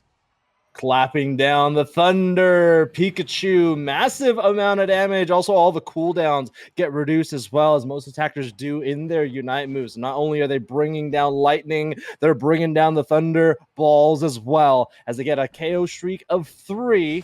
And now as we head into the halfway point of the game, 141-2-6. That Pikachu sitting at level 10, level 11 for our attacker and all-rounder for the team as well. Nice little migration here from the Lapras, looking to just score a couple goals in this basement, just to maybe put a little bit of pressure on the Turtwigs. They're going to be met by 3 members of the Turtwigs. Might be strong here. Lapras Unite move is going to get them away to safety. Crashes into a wall. Looking to re-engage. Are they going to find anybody to throw this wave pool on? They do. But is there any follow-up from the squad? Going to throw an E-ball on him and take that Lapras back to the Pokemon Center. Here comes Zoroark. E-ball back on the Umbreon this time. Glaceon throwing some Icicle Spears onto the Snorlax, taking a quick power nap. Registeel, though, is going to get captured by Cinderace. Yeah, unfortunately not able to get the engage that they wanted. They are not able to get the confirmation on the objective in the bottom path. Here comes a fast break. Zoroark can get kicked in the throat. KO streak at 3 for the Cinderace. Next to follow is the Glaceons. They take Electro Ball to the knee. And fight going in the way of tubing Turtwigs this time. 144-126, a small lead by the opposing team, but their levels are starting to pinch ahead. 13 on the Cinderace, level 12 now on the Machamp. Also, take a look at his Lapras is just continually staying on the enemy's side of the map, maybe looking for this 40-point dunk in the bottom side. Machamp looking for this Regieleki secure, already getting chipped down. Cinderace going to join the fray. Even breakdown in the bottom path. Looking for a secure at the E-ball, but it's Machamp going on in. Barrage Bow is going to take out a pair. Another couple going down at the hands of the rest of the squad. Boom. Lapras Express, though, is throwing out the wave pool, going to try to stall this push on in. Parasong, not quite the Wolf Glick version, because they are the ones that are perished and going down. Yeah, calling the wave pool, but unfortunately the lifeguard is on duty. Tubing Turtwigs, we're ready for that one. Regieleki into the tier 1. It's going to bring the score at exactly parallel, 184 to 184. Again, after these 10 minutes are over, the first to win, or first to get to that point margin, is the winner for a tie like this. Right, yeah. It's the second time that we've had a tie in this same match, so it's been quite literally a back and forth between these two squads. 30 seconds until Rayquaza. Very even across the board. There may be time for this basement Reggie, though. Yeah, about 10 seconds, maybe 11-second differential between this bottom Reggie and the central area Pokemon, the Rayquaza spawning on the battlefield. There is that Cinderace on the side of tubing Turtwigs, and Fuecoco Frisbee is going to gamble here. Can they take this off the map? A little late on the start. It looks like all the abilities to get this on their side of the field, but they will lose positioning. Take a look at the Machamp in the enemy central area. Snorlax will be the first to be found. Cinderace maybe starting to work on the Rayquaza. No, they're going to push on forward.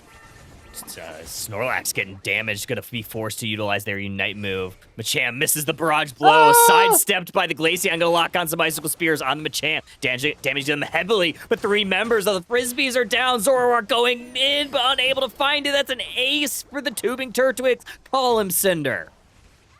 Yeah, Reggie Ice, not enough to keep them on the battlefield. Here is that blazing and bicycle kick as they blaze on forward. Tubing Turtwigs will definitely take game number 1 here. Fuecoco Frisbees, unfortunately, found spinning with their discs. They should be able to get maybe on this tier 2. There is the Shadow Claw, not enough. There is the break from the Pikachu, and continuing to pile on this goal zone on the tier 3. Insane work here, 684, 184 so far, still a minute to go. And, you know, Fuecoco's Frisbees has found a couple of KOs, and those are some pretty significant KO timers, but Snorlax able to find one the other way and sending Glaceon back. So there still is a little bit of time, but it is going to be quite the uphill battle. Yeah, especially when you don't have the Glaceon on your side. It's a big form of DPS. It's going to be very valuable when you have a Snorlax to deal with. Machamp is going to take a look at this Lapras. They have the Rayquaza shield, giving them that 30% boost to their damage. It's going to take a lot of damage as they retreat back to the tier 2 in the bottom path. Fight continuing to break out, and the celebratory Thunderstorm is going to give Tubing Turtwigs the KOs that they need. Electroball is going to find 2. Zoroark forced back to the tier 2 in the top path, but the Machamp is there for the defend as well.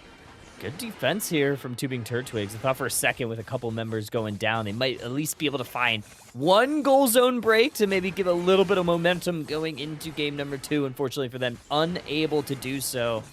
And it is going to be Tubing Turtwigs taking this 1-0 advantage here in the set.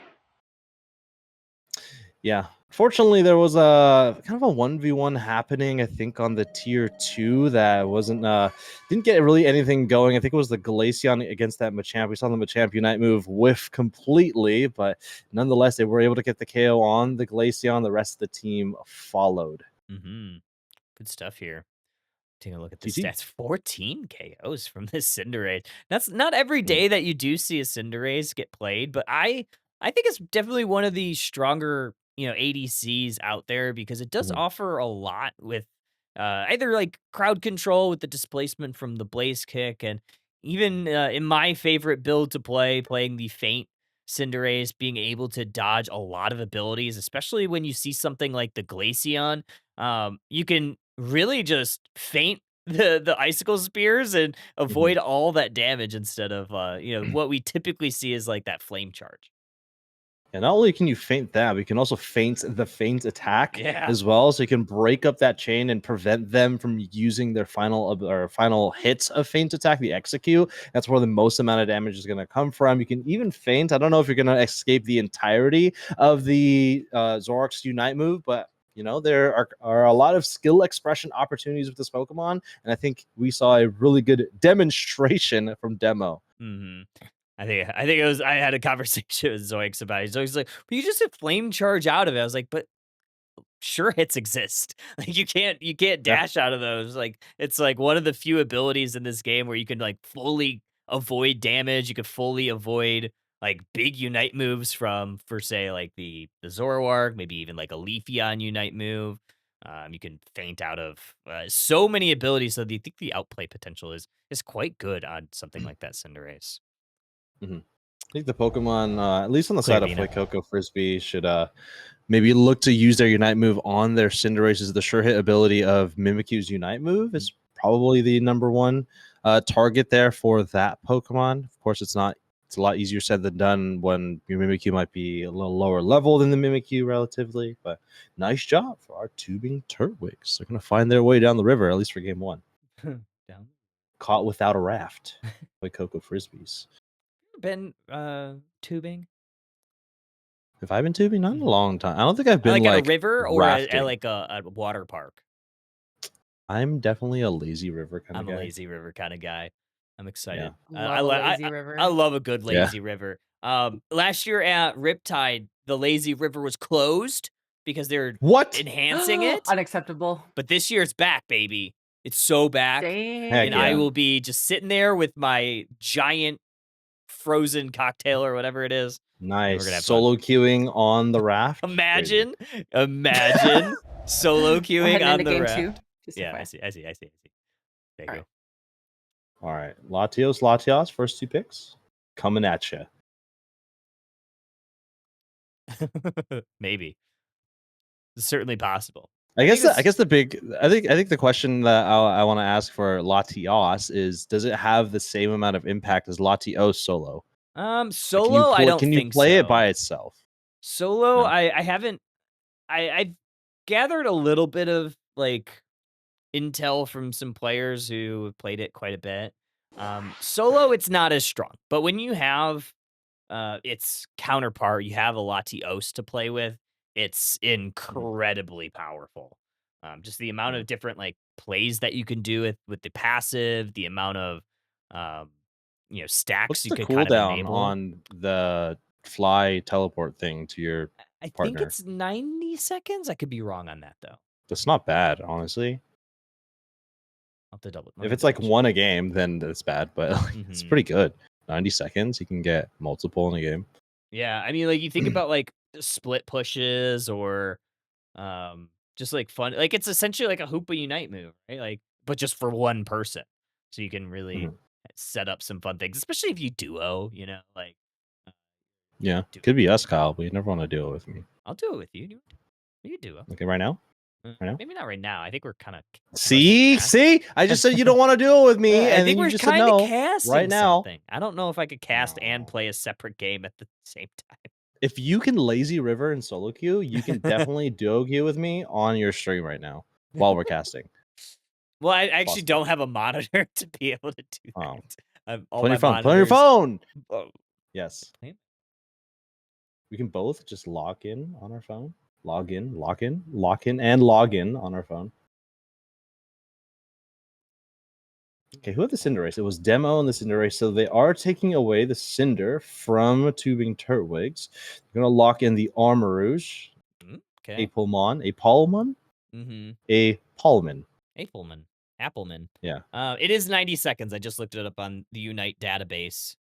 90 seconds on the cooldown, but yeah, that's pretty cool. That's very that can be very broken if you're coordinated. I think with less coordinated play, obviously it's probably going to be less impactful. But I think that's to be said with What's a the lot startup of time for supporters. the teleport? Is it like can you KO the Latios as they're flying? Question mark. I don't know what the full term is. Let's see. Increases movement speed by 10% while near the ally Latios. When not in combat, this ability can be used to fly to an allied Latios. So I imagine that when they're saying not in combat, I imagine it's probably similar to like how like leftovers and floatstone work. So you have to be out of combat for like you can't just be like getting punished and just teleport out of danger. You kind of have to be at least out of combat for a little bit, I would imagine. Don't fact check me on that. That's just how it's written. Fact checking. Game number 2. What do you think about these comps? I'm not sure what I think about it. Like, I feel like in the last game, the Cinder Race for Demo was kind of the centerpiece for all 10 players trying to get to the Cinder Race or trying to protect their Cinder Race. And looking at it here, I mean, there are a few threats that the Cinder needs to worry about. I would have actually gone for maybe an EXP share Pikachu here. I think it would be really good to play Volt Tackle into Cinderace and Zoroark specifically. Yeah. But they're going to be playing non-EXP share Pikachu with Ho-Oh as the support in the bottom path. And maybe Ho-Oh carry would not be a bad option too. Yeah, I kind of agree with that. What do you think? I kind of agree with that. I'd also, I do really like the Cinderace into Armor Rouge. I think potentially we may see. I don't know if they'll actually do it, but this seems like potentially something that could be an armor cannon comp because you don't really have a ton of range. I still think Fire Spin's like 99% the better call, but there's a small part of me that says maybe we see an armor cannon here because Espeon's kind of tough to deal with as Armor Rouge, and so is Cinderace because it just kites you so well. Yeah, there's a lot of damage from mid to short range. And both of these teams, really. I think the advantage is going to be to tubing Turtwigs if they can at least get their Machoke online or their Machop to become a Machamp very quickly. I think that's going to be a Pokemon to watch as well to get to that back line because, in my opinion, Machamp kind of acts like a speedster in a way. It uses a lot of guerrilla warfare tactics. It's hiding small grass, engaging with Dynamic Punch. I think a lot of that experience went over to tubing Turtwigs there. But if they're able to get an engage on these backline attackers with that Machamp, it could be a one-hit knockout, or at least a combination to get a fast knockout on those Pokemon. Sing is going to go directly onto this Pikachu, going to force the eject button out from them as well. So Espeon was looking for a Psyshock, unable to get a KO on the enemy tubing Turtwigs, but able to steal away a little bit of wild Pokemon experience away from that side. So Wigglytuff still trying to sing its song, but likely heading back to the Pokemon Center instead. Yeah, looking at this Indeedee, they decide to use that Psyshock on the enemy Pokemon rather than the wild Pokemon there. You can see this. Look at how much damage that is. Dynamic Punch with that eject button. They're going to go ahead and continue on forward. And those auto attacks is going to get the KO there. Feint Attack. Do they have enough damage? They do. Just enough to at least get the Blissey. They get the Blissey. Unfortunately, that Armourouge was heavily insulated. And the Fire Spin is quite a powerful ability, especially if they're in kind of that melee range. Look for that Psyshock to try to break that Espeon and Umbreon passive as well. And they're able to take out that Wigglytuff as well, which is quite nice. Going to enable a little bit of a push down here. Yeah, it's acting as their defender, or at least one of their defenders. It's more of a disruptive supporter, or a disruptive defender rather than a traditional supporter on the side of Fuecoco Frisbee. And you can see there that Volt Tackle locking up that Zoroark is going to be annoying to deal with. You know, microstuns for an ability set like Zoroark or Lucario, for example, they do not like that. I really don't.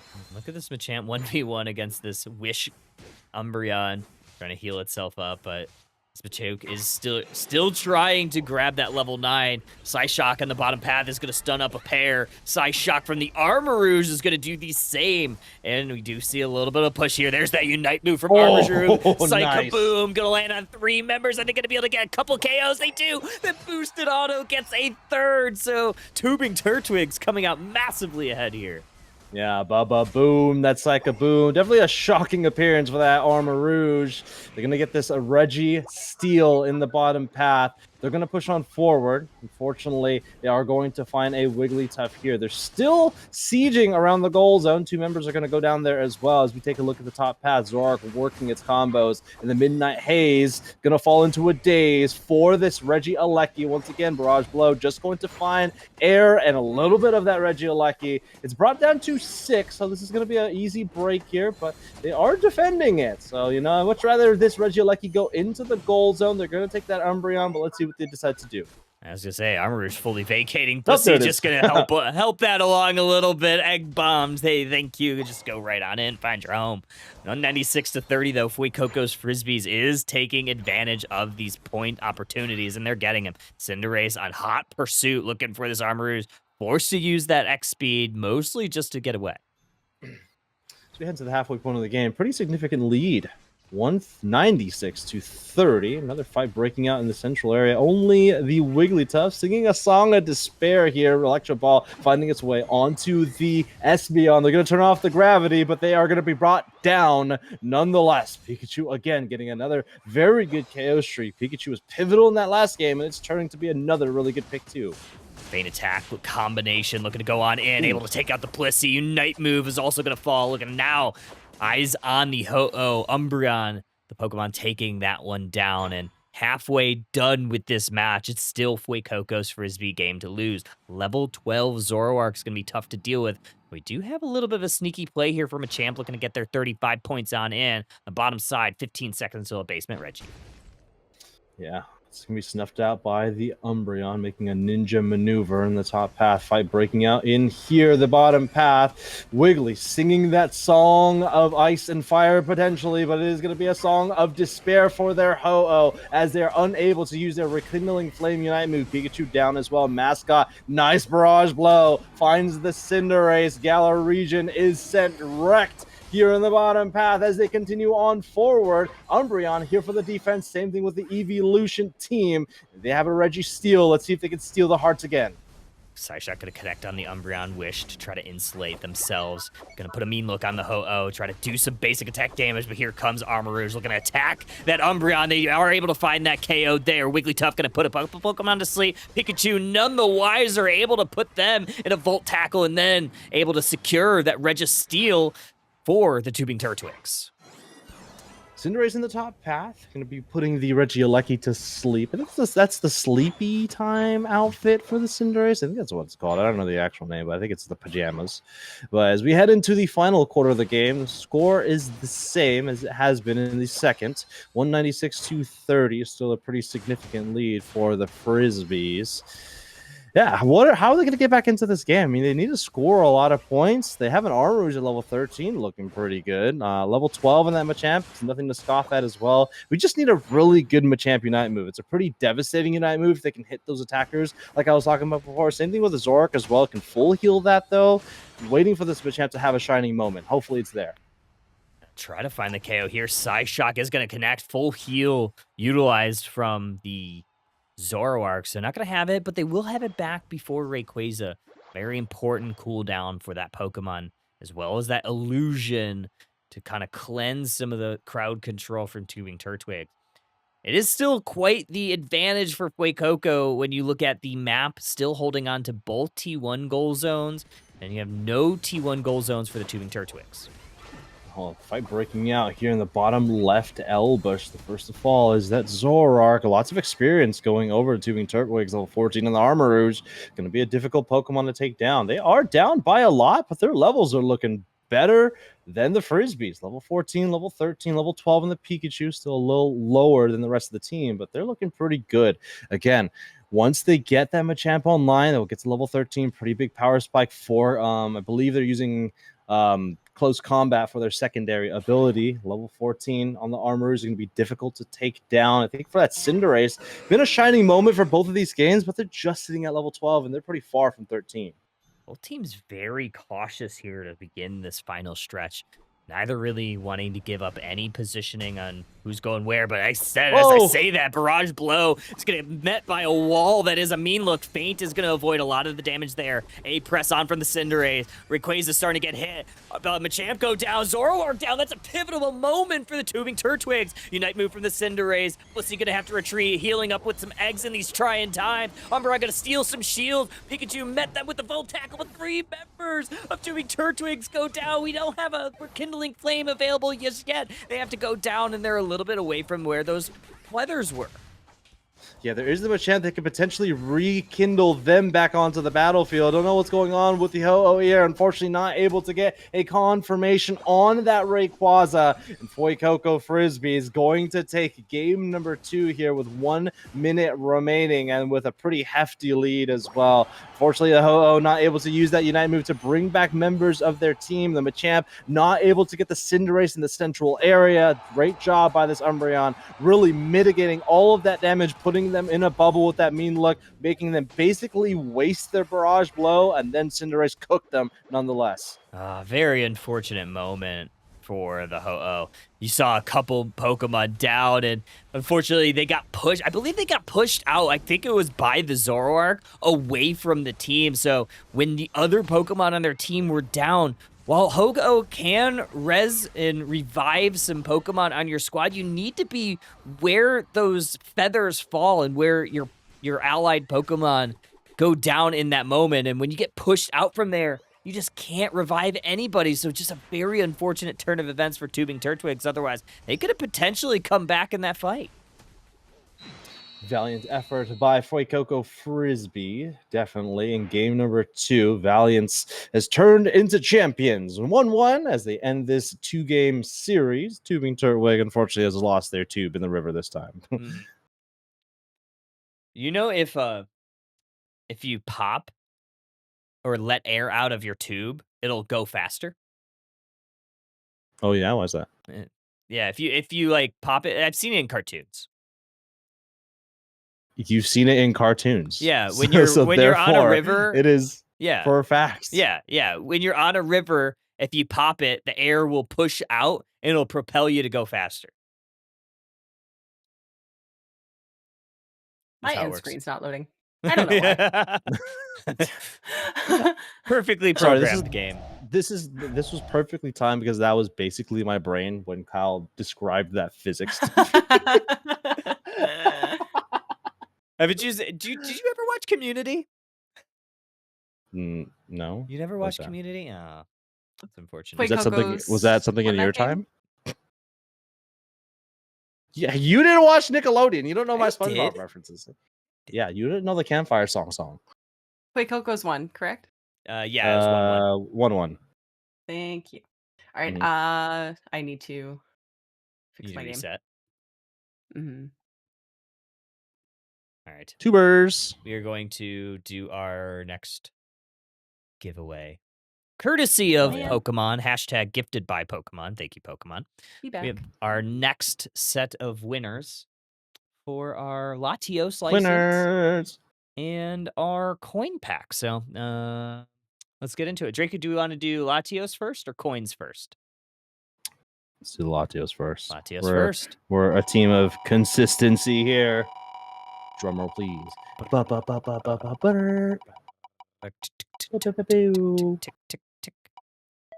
Paladin! And it is Paladin. Able to get a Latios license. Fantastic. All right. Second round of our giveaways. Kyle giving out $4,000 IRL money.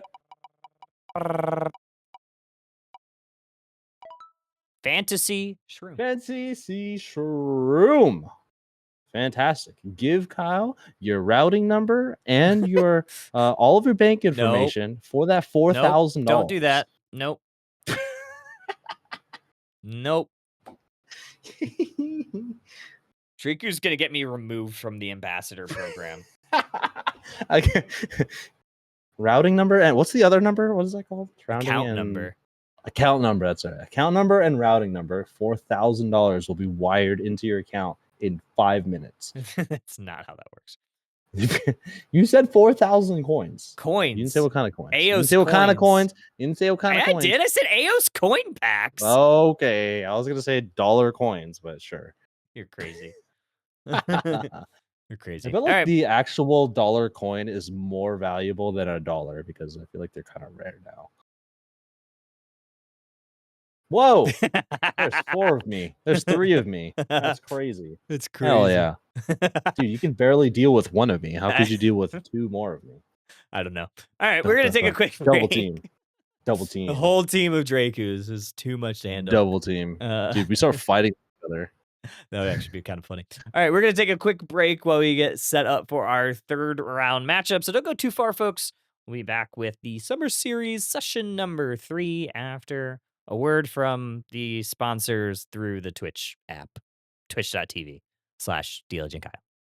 This unexpected pick just rewrote the meta. It stole the show from the usual S-tier attacker picks.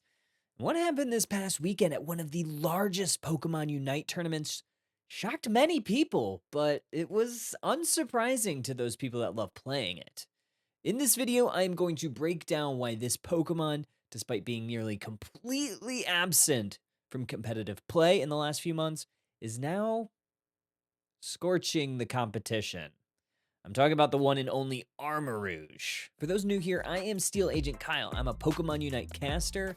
Featured on the Unite Championship Series broadcasts, I'm a Pokemon Unite community ambassador, and I also host Underdunk, a bi-weekly grassroots tournament on my Twitch. If you like these types of meta and tournament breakdowns, I would love if you gave this video a like. Well, let's get back into it. The final stretch at the North America International Championships was one of the largest tournaments in the competitive Pokemon Unite season. Played live in New Orleans at the Pokemon North America International Championships, it featured 24 in-person teams, 6 of which were given travel awards to play in it based on them winning the open qualifiers. 6 of the teams playing had also already qualified for Worlds, but there were some notable teams, even 2 that were even given that travel award, that had not punched their ticket to the World Championship Series. This tournament featured a large prize pool and was to award the final Worlds invitation to the team that placed the highest that had not already qualified through the regional bracket. Needless to say, the stakes were very high and the stove was hot. Most analysts predicted that we'd see probably a handful of attackers, Inteleon, Mewtwo Y, Mew, a Miraidon or two, and maybe even some Espeon. However, what happened at the final stretch shocked a lot of people. Armarouge was picked in nearly 25% of matches and had a near 90% win rate to support that. A 25% play rate was not super notable, not even the highest or even the top 10 overall most picked, but what was really shocking about this is even in the most recent tournament, the regional finals, Armarouge was not even in the top 10 attackers played in the tournament and wasn't selected a single time within the top 8 bracket for North America.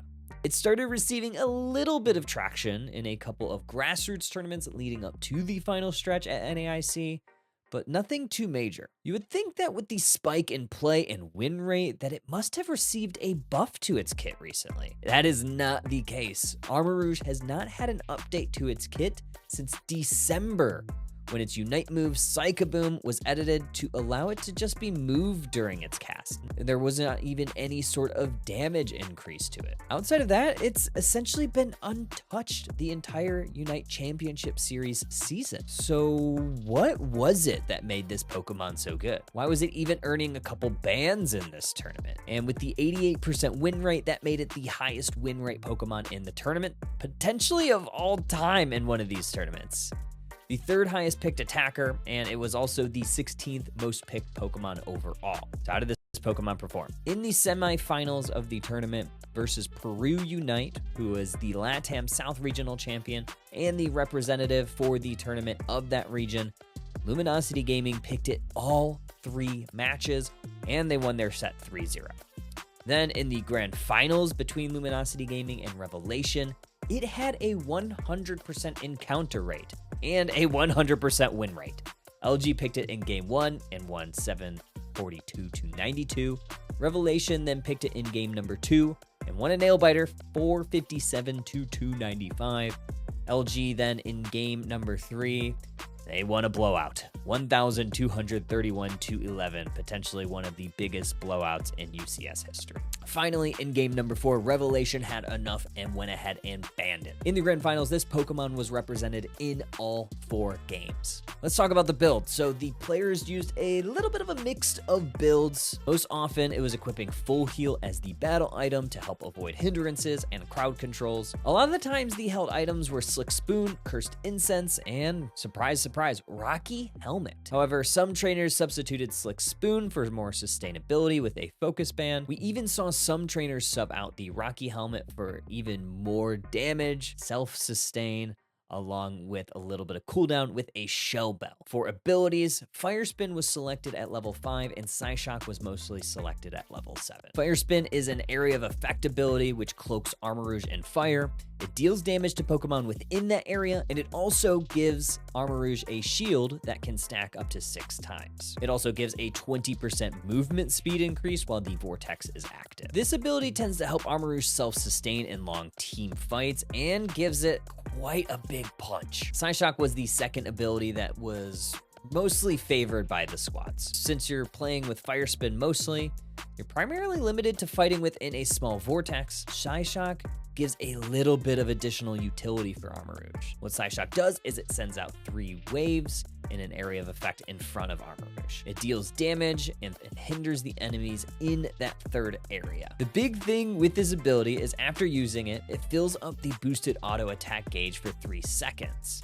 And it won't decrease after using a boosted auto. Allowing Armarouge to do multiple boosted autos helps also increase damage to enemies. This also helps prolong the use of Fire Spin because the duration of Fire Spin increases by a second every time Armarouge hits an enemy with a boosted auto. So we see this moveset getting played a lot of the time together. Now let's talk about why this Pokemon came seemingly out of nowhere. Well, for the longest time in the West at least, teams often have shifted away away from having double poke compositions, or compositions where there are 2 ranged damage dealers. Since Armarouge with the Fire Spin build thrives in up-close battling, this opened the door for this Pokemon to be selected. Armarouge is an incredibly safe pick. Even if picked early in the draft, Armarouge can flex into the central area or even in either the top or the bottom paths. We saw multiple trainers take this Pokemon for Luminosity Gaming. Not only their normal bot lane attacker Kyrios selected it, but we also saw Trainer take it into that central area. If the enemy also does not have a singular range damage dealer, Flame Charge can be selected, opposed to Psyshock for even more sustainability, and firepower. The other part of it is the draft strategy has changed. The teams that drafted Armarouge knew its strengths and weaknesses. They knew that they would need to draft other Pokemon that would fill the gaps in its blind spots. Seemingly, if the enemy team did take a couple other attackers, they can either choose to find a range damage dealer of their own, or potentially go with some speedsters to take down that backline. The buffs to Rocky Helmet were also pivotal in this Pokemon's presence. In the second part of the Breath of Evolution patch, which was released right after regionals in mid-May, Rocky Helmet was reworked. Previously, it had a 2-second cooldown and required to take a single instance of damage that would do 10% of the max HP in order for it to proc. With the changes, it would deal less damage each time, but it would proc more frequently. Instead of 2-second cooldown, it was a 0.6-second cooldown, and instead of 10% HP worth of damage, it would only need to be 3%. With it activating more frequently, it plays into Armarouge's brawly playstyle, which is why we saw a handful of Armarouge players equip this item. Let's talk about its biggest strengths, weaknesses, and the like. 1v1 matchups. Armarouge thrives and wins a majority of the 1v1 melee matchups. You'd honestly be a little bit surprised at how many even level matchups Armarouge wins. It has a great Cursed Incense application to self-sustaining Pokemon or healers. Armarouge is good in the early game, especially once it gets level 5 with Fire Spin, but it also scales quite well into the late game once it gets Psyshock Plus. While it doesn't have many weaknesses, and it is a relatively safe pick, it does have some. Multiple ranged attackers. If enemies can deal damage from afar, it prevents Armarouge from doing what it does best, just brawling with the enemy. Zoning defenders, they tend to do a great job keeping Armarouge at bay. Think Pokemon like Trevenant, Surf Blastoise, Slowbro, and even Pokemon like Blissey that can cleanse hindrances with Safeguard. Armarouge is a fantastic Pokemon to play not only in your ranked games, but also in competitive play. It has the track record to prove it.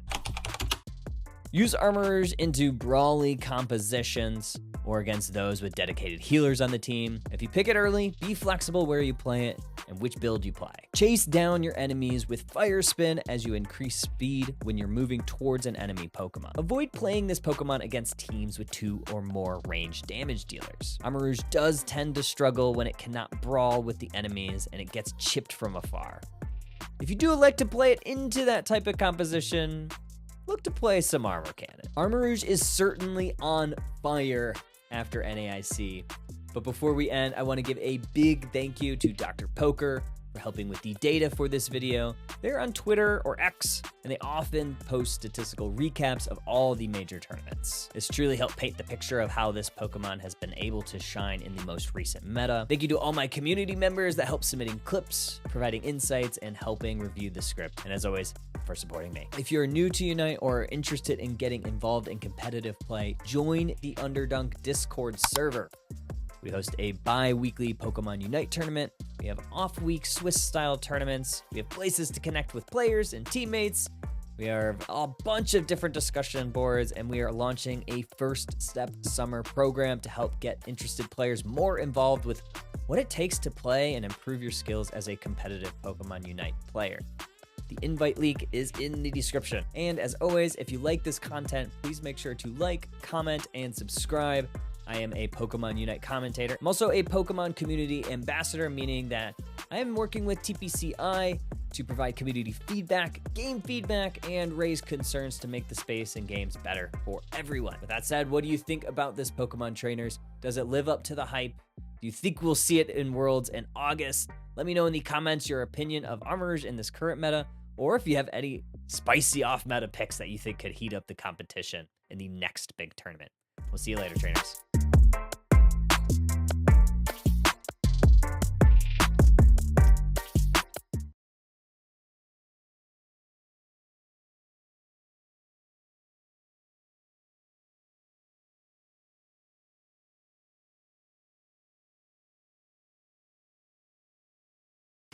They've one feathery body, 2 long legs, and 3 unique heads, each with their own personalities. They can use all 3 of their brains to devise complex tactics and strategies, and now they've joined the races at the Eos Island Battle Arenas to be the very best and leave the competition in the dust.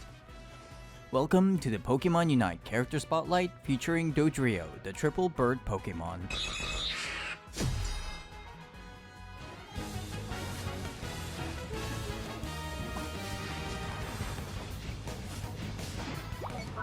Hello everybody, Jake your resident content cowboy here, yeehaw, as I'm going to talk about my favorite Pokemon inside Pokemon Unite, the one and only Dodrio. Dodrio is a hit-and-run speedster who specializes in diving in and out of fights while dealing massive damage. Her unmatched speed makes her nigh uncatchable as she roams all across the Sky Ruins to fight and run down her enemies. Dodrio requires expert trainers with a need for speed who can deftly utilize her unique scoring and targeting mechanics while keeping her on the move to make the most out of her passive. It's a lot to keep track of, so let's begin at the starting line. Ready, go! Doduo and Dodrio's passive Runaway has 2 parts. When near enemy Pokemon, this Pokemon gains a small boost to their movement speed. Additionally, this Pokemon becomes increasingly faster the longer they're in motion, up to a cap indicated by the sprint gauge below the health bar. Slowing down or stopping entirely depletes the sprint gauge rapidly, so be sure to watch your speed and keep it high. When scoring, Doduo divides up the Eos points evenly between their 2 heads if possible, and takes turns scoring one after the other. After all, 2 goals are better than 1.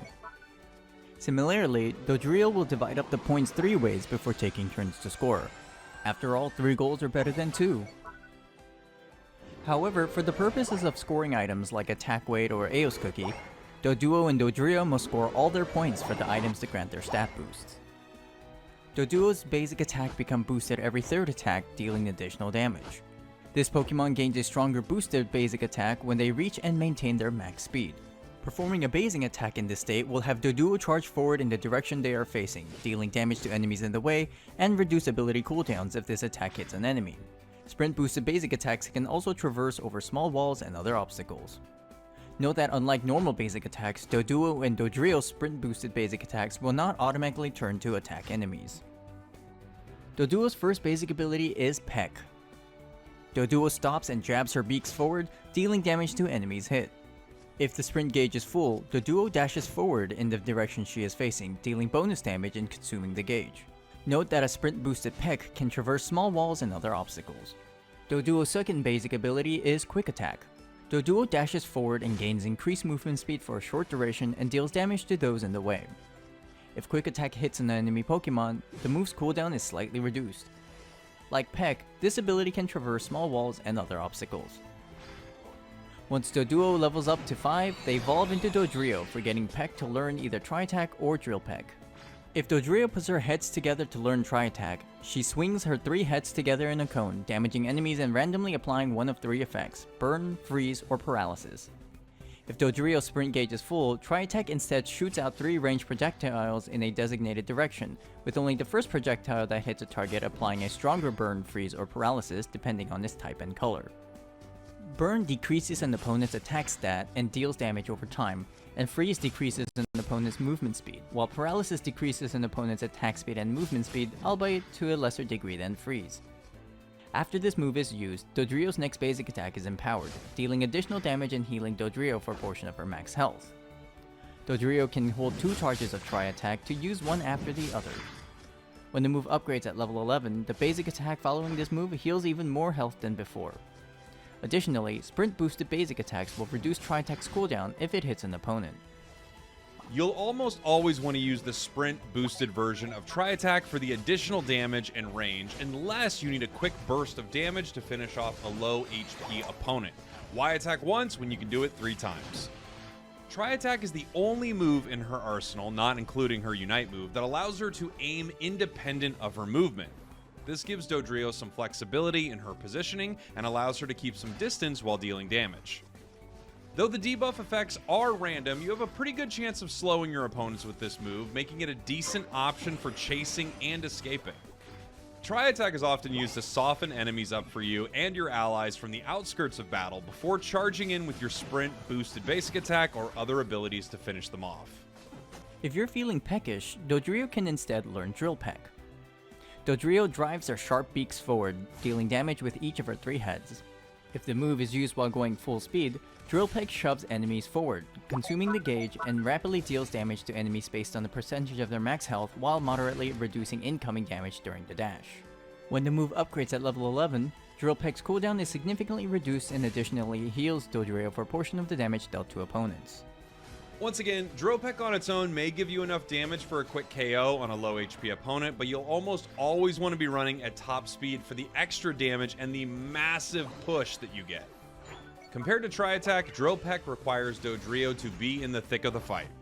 Its shove, along with its high damage, makes it ideal for initiating fights or following up on allies.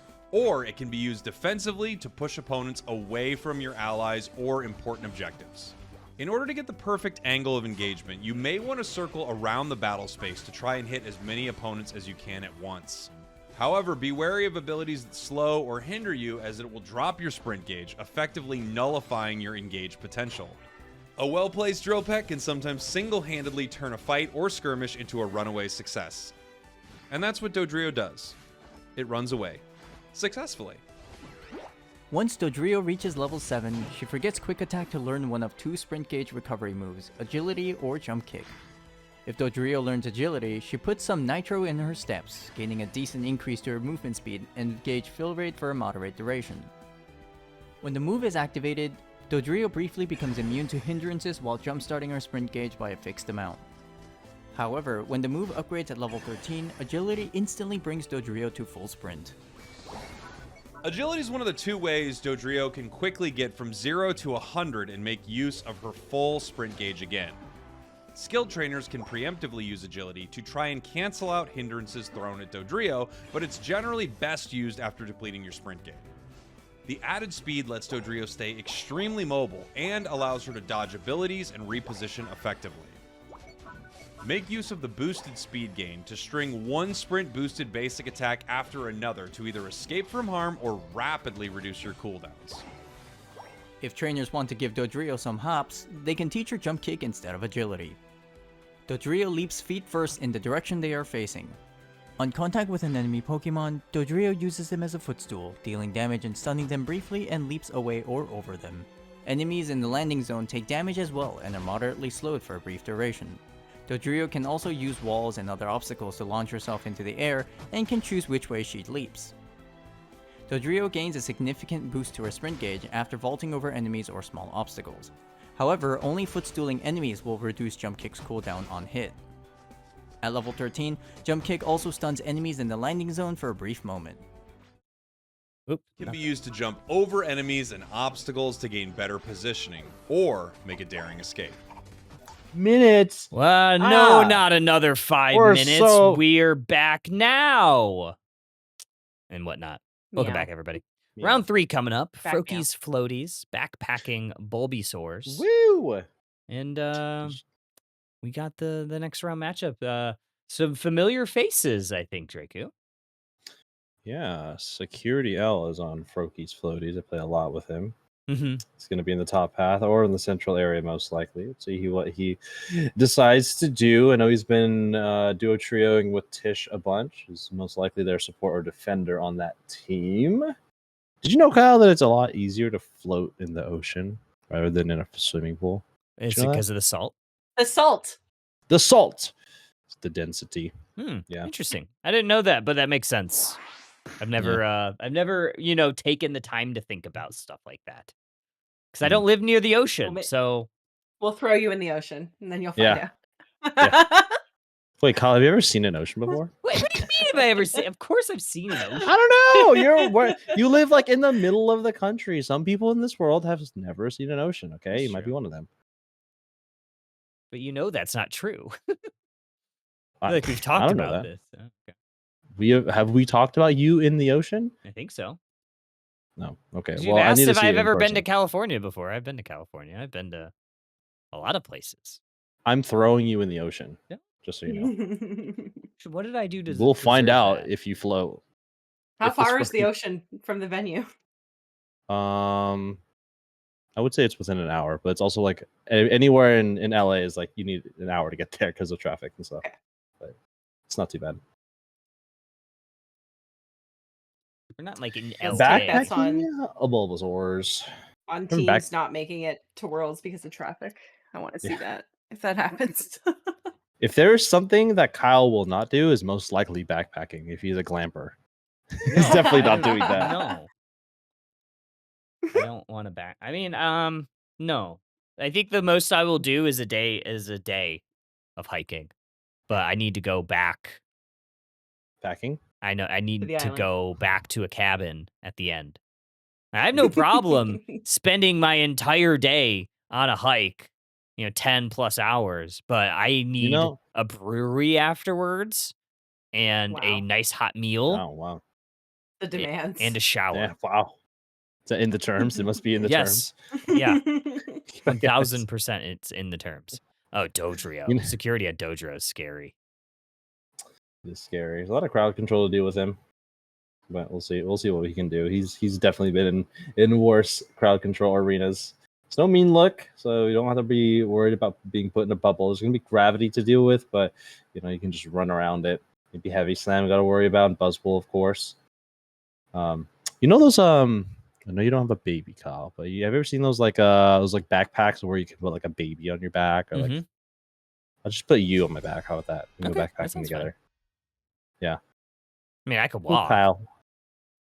Little Kyle in a little backpack. I'll Ooh, definitely better help yet, you you know hit those your like goals.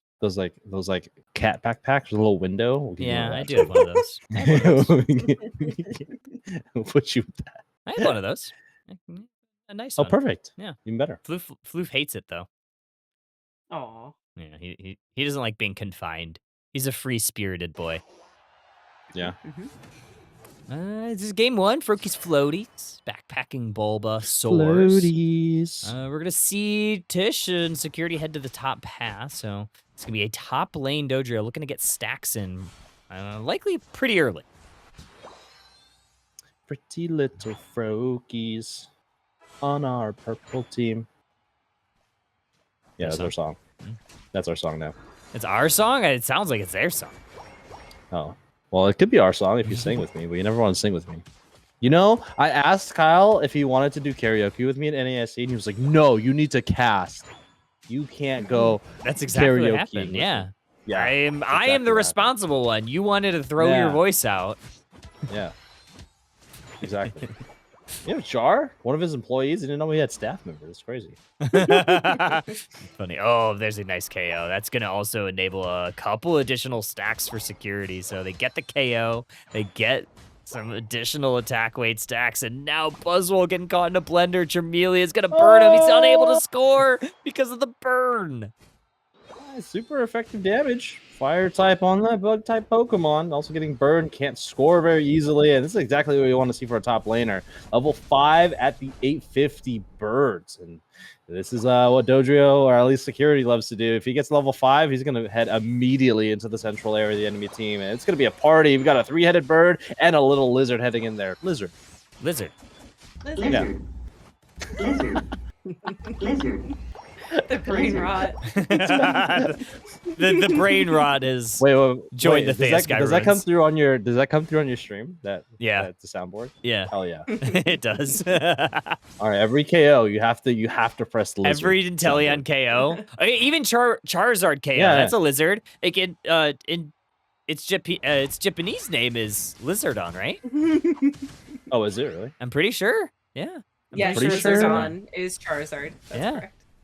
See, so we're gonna I call. don't know. I We're was gonna talking about say the Lizard every Inteleon. I time. was talking about the Inteleon. Yeah. No, I But know I'm that. pretty sure not all chameleons are lizards. I think they are a different, maybe family, possibly. There it is. Got him. Got him. Well, he might be a lizard at this level. He's a chameleon at level Drizzile 10. lizard.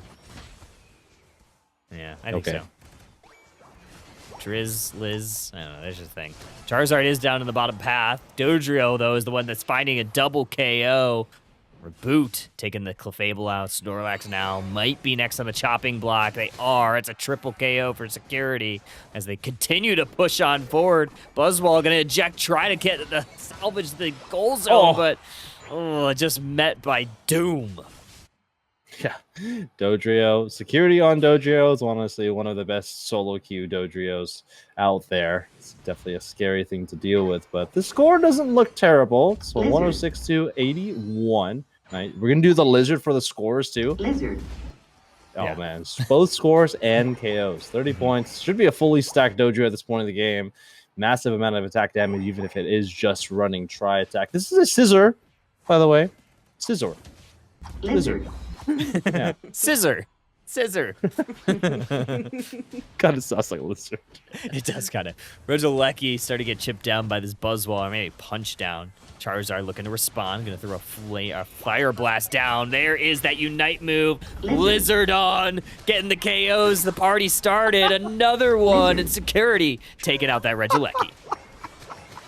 Lizard. Lizard. No casting needed. We have our soundboard.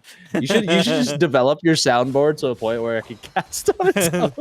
And just keep pressing buttons. It's like a court reporter. 224, 81, pretty significant lead going into second quarter of the game. Dodrio leading at level 10. Same thing with its lizard counterpart. It's not really a counterpart, it's a lizard. Well, you know, birds are kind of lizards, right? They Yeah. kind of evolved in the same Something like that. thing. Yeah. I don't know. I think you're making things up now. Hey, first of all, I did take an evolutionary biology class. Oh, okay. Yeah. Is that true? We did talk about Reese's Pieces. Oh, okay. Yeah. Buzzwole finding a nice KO on the Cinderace. and Teleon gonna hit a snipe shot on that Slowbro. Looking to hit another one. They do. It's Scissor, though, that's finding the KO. Unite move, triple trample from downtown. Looking to try to hold on to this T1 goal zone. Unite move now from the Inteleon. Gonna hold down that A button, trying to find some KOs that way. Security coming on in. Met by a block. Good play from Snorlax. Gonna insulate the rest of the squad. Buzzwole, superpower. Gonna smack down into the heavy slam for the Snorlax. Charizard gonna get away. No way. Unbelievable. Just one auto attack, even from a defending Pokemon like Snorlax. Cinderace going to push on forward. Going to try to get a KO here. Blaze Kick on top of the Snorlax to maybe get some distance or close the distance on the Clefable. They're going to take the Snorlax retreat back over to the Regirock. Should be an easy secure for the team.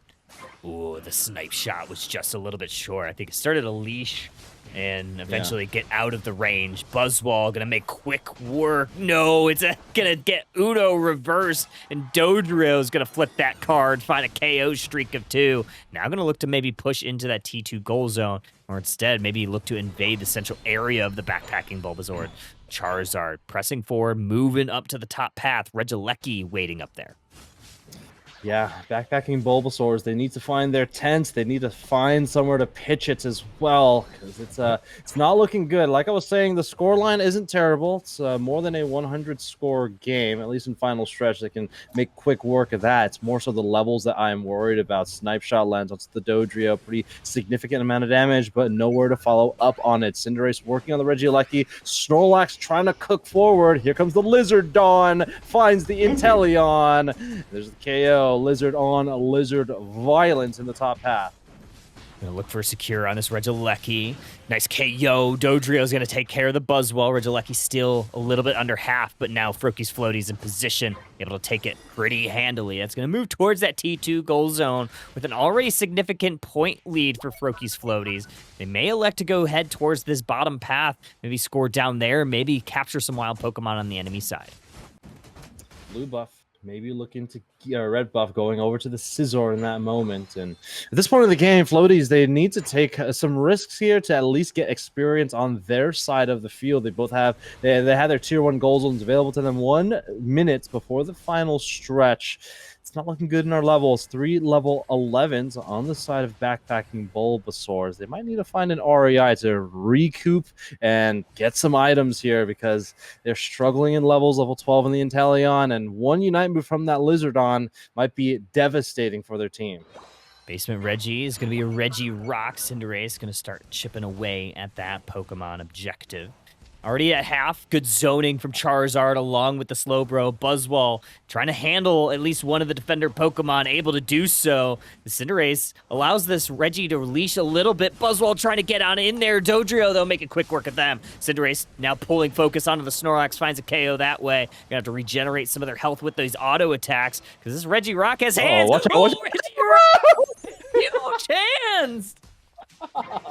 Reggie Rock, a paid actor, and they don't get it anyway. No, not like this. Pulling a Retsu in.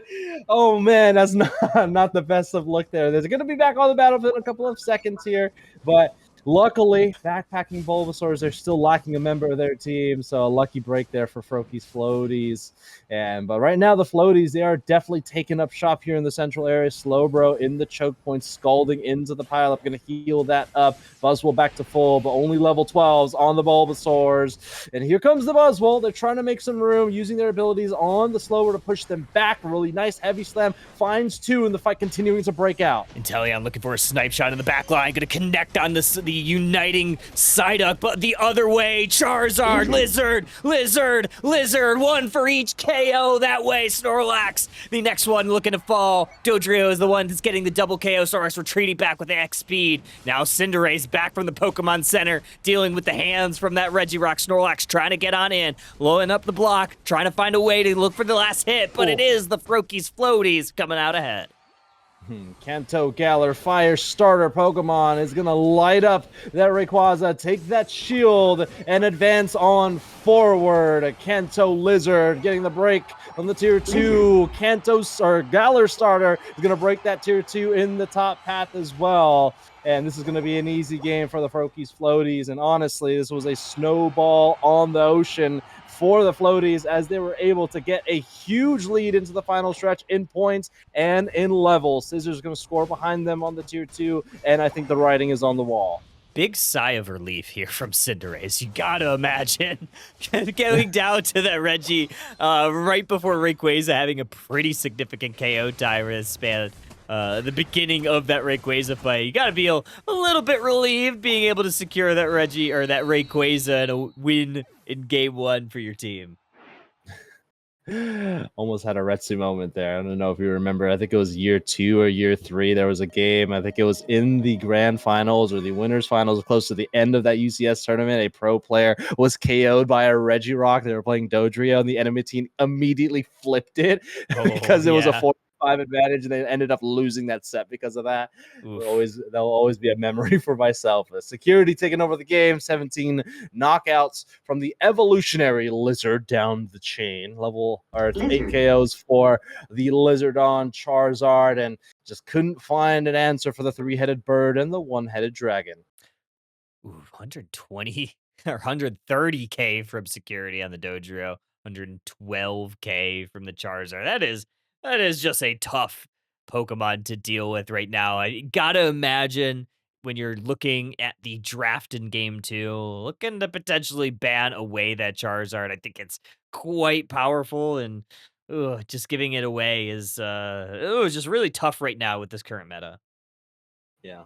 I think maybe it might be more comfortable for the Bulbasaurs and that player in particular, but Scizor going Scizor really lacks on the burst damage to take down a Charizard potentially in the air in their own Unite move. You have a couple of answers on your team. Number 1 answer is that Buzzwole. You can grab them out of the air with superpower. If you combine that with maybe a couple of Inteleon autos, the Unite move from the Scyther, if it was a Scyther, could potentially KO at least that threat. But it's also generally pretty hard to KO security because you don't have that burst damage, so that Buzzwole has to deal with 2 Pokemon it needs to burst down, and then they didn't really have an answer for those two Pokemon, add a Cinderace in that, it was a tough deal for them to handle. Looking at also the Clefable. Yeah, I mean, Clefable is quite powerful in certain compositions, specifically into Pokemon that run out of damage to deal. So you're thinking like those mages that are heavily reliant on abilities, but not so much Pokemon like Charizard, who have great auto attack pressure, security, which, obviously use some abilities, but also just able to deal a lot of damage. You not have to worry about that too much.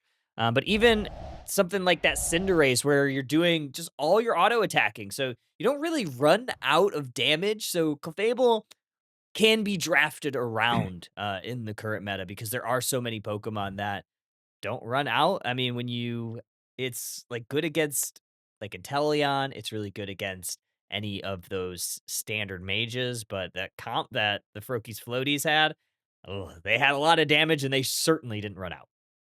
Mm-hmm. Backpacking a You're clear, Bean, I'm Bulbasaur's. sorry. So clear. So So clear. clear. One thing I've always learned that everyone should know when you're backpacking, don't drink the water.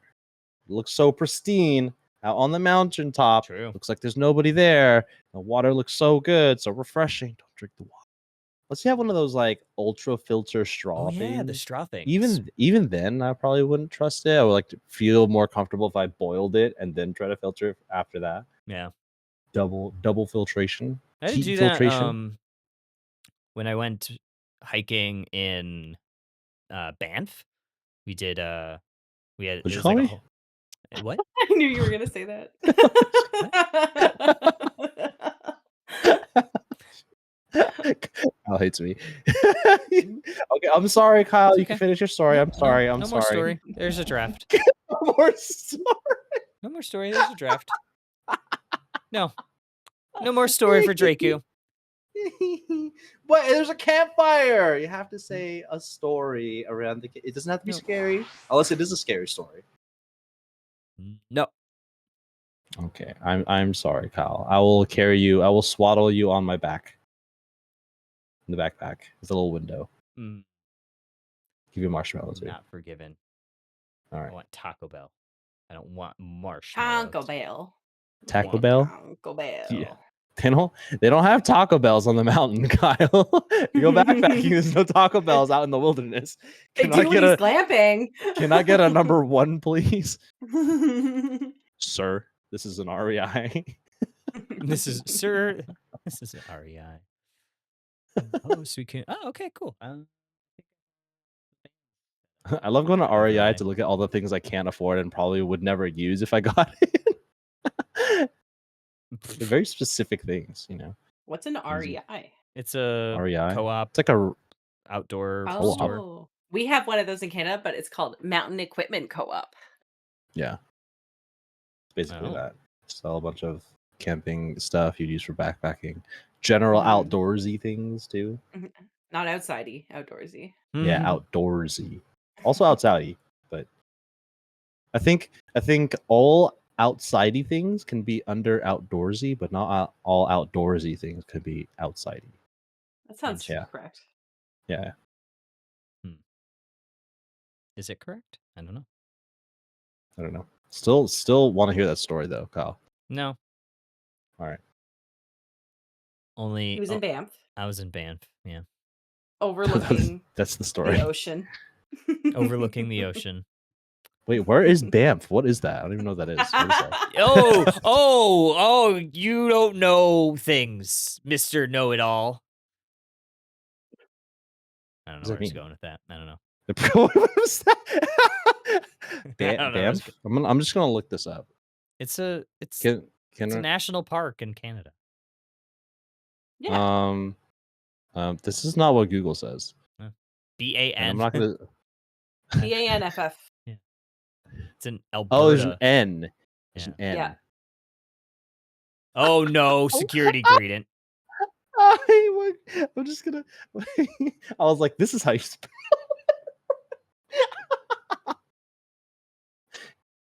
Look what I said. Look what I said. Look what I said. Look what I said. That's what it sounded like you said. No, I understand what you thought it was. Okay. All right. Thanks, Kyle. Security on the grid. Love to see it. I think he's like number 35 or something Is he really? in the world on this Pokemon. That's Yeah. kind of crazy. I mean, I think he was as close as like 20, but we have the spoofers. I don't know if they're called spoofers, but they're doing the quick game spamming, and then he lost his like 20th place. The fluffers. Yeah. They're fluffing their stats. That's what I've Gold heard. ribbon. Gold ribbon, yeehaw. Oh yeah, he's cowboy. Frick. Cowboy Look, green. look, that Spriggles Aegis follower. Slash. That Aegis Slash is so ready. It's so on Yeah. brand. Honestly, So on brand. They got the water wings. huge. We should give them bonus points if they Game wear win, like dude. Game win. first step themed hollow wear. Like Psyduck, he gets a bonus point. I agree. I don't know. He's not really backpacking though. Like it's even more He's bonus points summery, if you're on brand with first step, but also like secondarily if you're close to your name. So like if you wear the swimming any of the swimming hollow wears, perfect. I'm still mad about Turtwig not being on the Turtwig team. I'm still mad about that. Turtwig guy, please sign up next session. We know where to put you.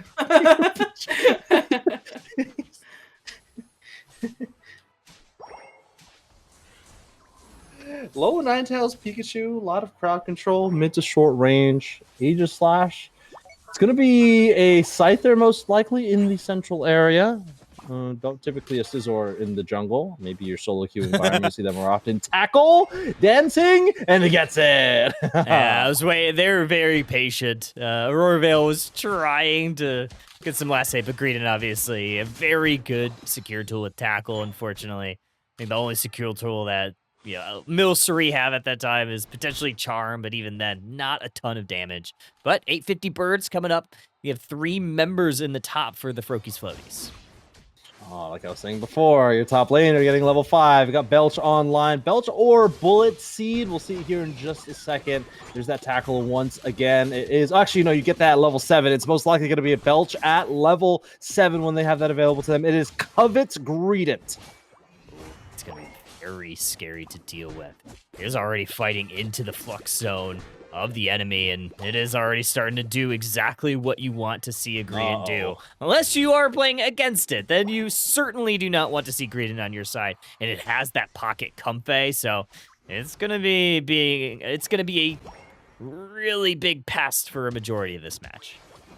Yeah, I mean, if there's a Greedent to give them their flowers, it's going to be Security, one of the best Greedent players, honestly, in the world. I mean, in the ranked environment too, but this is the character I think most people know him for. There's not many Greedent players out there. Level 7 getting Belch available to them. It's going to be a difficult Pokemon to take down. You quite literally need to take a village, and that might not even be enough. Can they get away? No! They needed everything for that Greedent. Volt Tackle, Superpower, Smackdown, Psyda causing that displacement. And if you need that sort of pressure, I worry for this team when it is a full team fight engagement. I agree. I mean, the Electro Ball was very timed. It was timed very well, and I do like that they went Electro Ball into the Greedent just because the high mobility that Pokemon has. So E-Ball, obviously a lock-on ability, is going to be a sure hit on that Pokemon. So even if Greedent can run away, as long as they are within the range of Pikachu for a small period of time, can lock on, and we found the value right there. Mm-hmm. Green is a very interesting Pokemon to play. You can see those diamonds being built up underneath the Greedent. When they use the Belch here, the cooldown of the Belch is reduced pretty significantly for each of those diamonds that you get. So you can get some really high damage with this Pokemon, really high burst damage with this Pokemon when you can chain Belches like that. We're going to break that T1 goal zone. Not a massive overcap, but just enough to get it done. I think it might have been like a 1-point overcap based on what I'm seeing on these scores. But it is going to be the backpacking Bulbasaur's pivoting to this Regirock immediately. A little bit of zoning here, but Snorlax trying to enter into combat range. Going to throw out a block. Maybe try to shield their Alolan Ninetales from this Buzzwole that was in hot pursuit. Here comes the Screenit once again. Now going to enter the fray. Buzzwole going to throw them around a little bit. Scissor also utilizing that Bullet Punch, but the Indigestion is finding a KO on the Buzzwole. Indigestion, find that Robotussin, because he's tussling in the bottom path with that Comfey. They might send the Flowery Fields more like a grave Flowery Fields for the enemy team, and the Greedent is back to full HP, chasing them through their Flux Zone. 22 points. I don't think they even have enough points to break this. I think the Alolan Ninetales has a 30 in their pocket. They could potentially break this. It's going to be a small over, but nonetheless, this Greedent is starting to take over this game. Electric Ball connecting onto the Greedent, and they're just going to run away once again. Psyduck, full power Sai insulating the squad, reducing some damage from the opposing side. Alolan Ninetales entering the fray. Alchemy going to be the first to fall. Psyduck going to be next, but the backpacking Bulbasaur going to try to go on in. Oh, Greedent tried to do it, but Buzzwole able to secure it. Yeah, valiant effort by the Green. They are going to be maybe taken down here. Yeah, forced to use their Super Swole Slam. A superhero finding a hero play. KO streak of 2 for 1 every time a Comfey is taken down with its partner. Oh my gosh! Watch out for the Snorlax, because here comes the Buzzwole. Didn't see that one coming, Alolan Ninetales. Oh man, that's a 4 KO for the bug-type Pokemon. Has some hands, looking for a maximum overcap there. Backpacking Bulbasaur is able to find it. With some Pokemon down in the Pokemon Center, they're going to take a look at the central area. Maybe look at this blue buff. Psyduck going to do a little bit of damage on it, but Snorlax should be able to force them out and allow the rest of the squad to clean up. You know what would be kind of an interesting property I was thinking about? Like, what if you do more power with superpower if you grab something that's heavier? Oh, that would be fun. Like, you just do a massive amount of damage if you're superpowering a Snorlax into something. I don't know. It'd be kind of an interesting mechanic there. You're applying some physics to the game. So we eclipse the halfway point of the game. Here comes a Fluffy Cream Supreme for the backpacking Bulbasaurs. I don't know if you can want to bring a cake in your backpack, but, you know, it's working out here. Here comes the snow, bringing in the freeze, and next to fall is the Buzzwole. Buzzwole going down. Alolan Ninetales getting that double KO. Now level 11, but you take a look at the overall numbers. Look at Backpacking Bulbasaurs might have a slight advantage, at least having that highest level leader in that level 12 Buzzwole. But a couple of Pokemon on the Froakies Floaties shortly there following, right? You have level 11s on 3 of their damage carries, so they're keeping up, and even though they're a little bit down on the levels, they do have that point lead. Here comes that annoying Green once again. Belch, can they get the secure here? They do! Call up Pepto-Bismol, because the security is able to get another confirmation there. Not happy about that one as the backpacking Bulbasaurs, as they get a KO streak of 2 on the team, but the security once again holding on to this goal zone. Here comes the Alolan Ninetales to bring the freeze once again. It's going to freeze them in place and send them home and down the mountain. Pikachu gonna throw an E-ball directly into the fray. Gonna try to Volt Tackle the Greedent, able to do so, but the Unite move came out and they're able to get away. Looking to hunt down the Scissor. They do. Double KO. Looking to push a little bit forward. Regieleki looking to find a home as well. Greedent pressing very far forward, trying to force this Regieleki into the T2 goal zone, but I think writing on the wall, gonna peel away down the bottom path. Registeel is starting to get chipped away. Psyduck trying to find it, but it is gonna be Froakies Floaties that should be able to clear this out. Registeel is going to go into the final stretch as well. And if you thought that Green was annoying before, it's going to be doing a little bit more damage with each of those belches. Not a terrible lead for backpacking Bulbasaurs to amount here. It's only about a 50-point lead by the Froakies Floaties. They got to weather the storm for the next 2 minutes and stay afloat, and they'll win this 2-game series. Final stretch, and we have Greedent in the back line, looking for maybe a flank on the opposite side. Buzzwole fighting through the Snorlax, forced to utilize their eject button. And the Greedent has found that back line, along with that Comfey Unite move from Scissor, going to try to push them away. They do, but still, basically full health on that Greedent. It's going to be very tough to deal down. Psyduck utilizing their Unite move. Snorlax getting punched away. There's the Unite move from the Ninetales. Scissor's going to be the one that's going down first. Volt Tackle onto the Aegislash. Fluffy Cream Supreme's trying to top off the rest of the squad. We have Buzzwole going down. Pikachu shortly there follows. And now they're going to focus their attention on the Alchemy as Greedent able to getting a double KO. Oh, can't stay alive. The rest of the team here, the Fluffy Cream Supreme, just not enough to sour his Froakies Floaties as they continue to sink the backpacking Bulbasaurs. The next to fall might be this Rayquaza, as it's already brought down to less than 25%, and a coup de grace, graceful as it can be, and a beautiful fight for the Froakies Floaties as they continue on ahead. Perfectly executed. They knew that there were a couple of Pokemon that were hovering around the Rayquaza, so it was a good job to continue to get vision from both the Greedent and the Snorlax that was able to block away a couple of Pokemon. So very strong Rayquaza fight after they found the damage dealers. 30 seconds remaining. I think, again, a couple of things to talk about here. Pretty decent burst damage on the side of backpacking Bulbasaurs. Want to see the numbers on this Scizor in particular. Going into a second game with this Pokemon probably leads it to be a comfort pick for them. And I think at least for Scizor, one of the things for them is they really need to have a level lead to make a huge impact, and maybe a pocket specifically to maybe increase their damage. Maybe Decorate would have been a better choice for them. But as you can see here, Froakies Floaties able to take game 1 and game 2. Valiant effort by the Bulbasaurs, though. Insane work. Good job. Froakies Floaty is going to win 2-0 here in our third round set. We have one more set on the night. So getting close to the end. 450, 153 going to be your final. Yeah, one more set to go as we start to round out session 3. Looking at the damage numbers, yeah, pretty much expected here. Security 10 and 10. Perfect 10 game for them. Mm-hmm. Yeah, 8 KOs by the Alola Ninetales. Also, it's a fairly strong pick, too, especially into 2 Pokemon that stay in medium to short range for a long period of time. It's a very difficult Pokemon to go into that Ninetales if you're playing Buzzwole or that Scizor. There's a lot of crowd control. 109,000 damage, and he also took a lot of damage as well. 125,000 damage.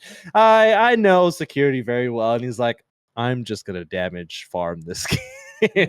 Making pushes that were definitely unnecessary, maybe getting himself knocked out in a couple of those occasions, but huge numbers by the huge squirrel, and actually kind of surprised to not see big healing numbers for the Comfey, but 45,000 damage healed by that Comfey. 69, nice number there for the Buzzwole, and nice job for these 2 teams. Good showcase by the 2.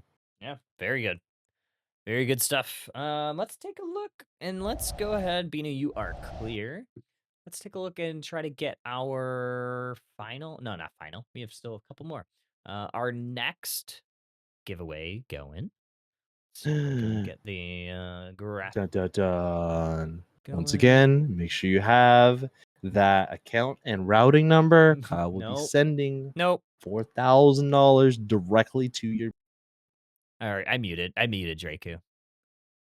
Yeah, you're muted. I have the power to do that. No, you can't. I mean, you can unmute yourself in Discord, but I muted you on stream. You could keep talking. No one hears you.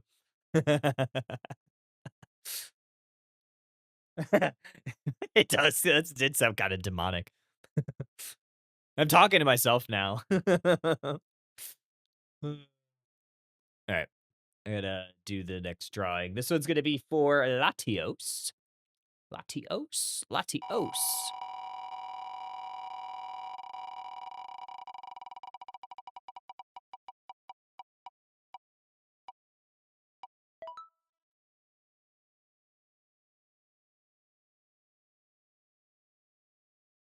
Teehee! Teehee has won a Latios. Alrighty, and the next one, Hack said, I heard Draku say he was covering today until you can specify things more accurately next time to avoid confusion. I don't know what you mean by that. I don't know what he means by that. I don't know what you mean by that. All right. Next one is going to be for Eos coin pack. Spinning the wheel. Again, courtesy of Pokemon for providing all these codes. Coin pack from Pokemon. Squirt Gun 232. Earned Eos coins. So, congrats to these trainers. He's covering the 4K? Oh, okay. Draku is paying the $4,000. Got it. No. You said. Mindhacks told me that you said that you're covering it. So I don't know what conversation y'all had. Yeah, but that's what he said. No one can hear you still. So I guess you're just. Oh, okay. You do have the $4,000. Got it. Okay. When can these people expect $4,000 from @Draku-san on Twitter or and on Twitch from his bank account? Okay. Soon? Okay, got it. Thank you, Draku. Appreciate your appreciate everything. All right. Hey, what's up, buddy? Welcome back. We're gonna take a quick break as we get into the next match. We will be back very, very soon for the final round of Summer Session. And we have Help! 2 more drawings. Help! I need help. Get out of here. I'm Here, in his basement. Help!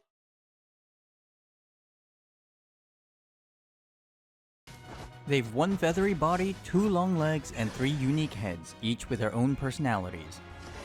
They can use all 3 of their brains to devise complex tactics and strategies, and now they've joined the races at the Eos Island Battle Arenas to be the very best and leave the competition in the dust.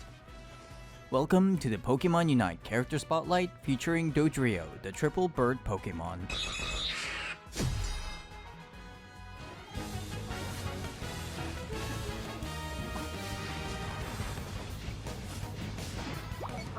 Hello, everybody. Jake, your resident content cowboy here. Yeehaw, as I'm going to talk about my favorite Pokemon inside Pokemon Unite, the one and only Dodrio.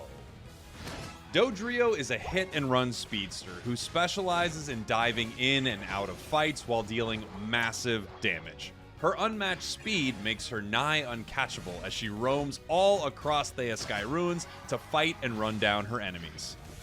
Dodrio requires expert trainers with a need for speed who can deftly utilize her unique scoring and targeting mechanics while keeping her on the move to make the most out of her passive. It's a lot to keep track of, so let's begin at the starting line. Ready, go! Doduo and Dodrio's passive Runaway has 2 parts.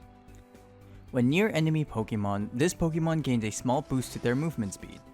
Additionally, this Pokemon becomes increasingly faster the longer they're in motion, up to a cap indicated by the sprint gauge below the health bar. Slowing down or stopping entirely depletes the sprint gauge rapidly, so be sure to watch your speed and keep it high.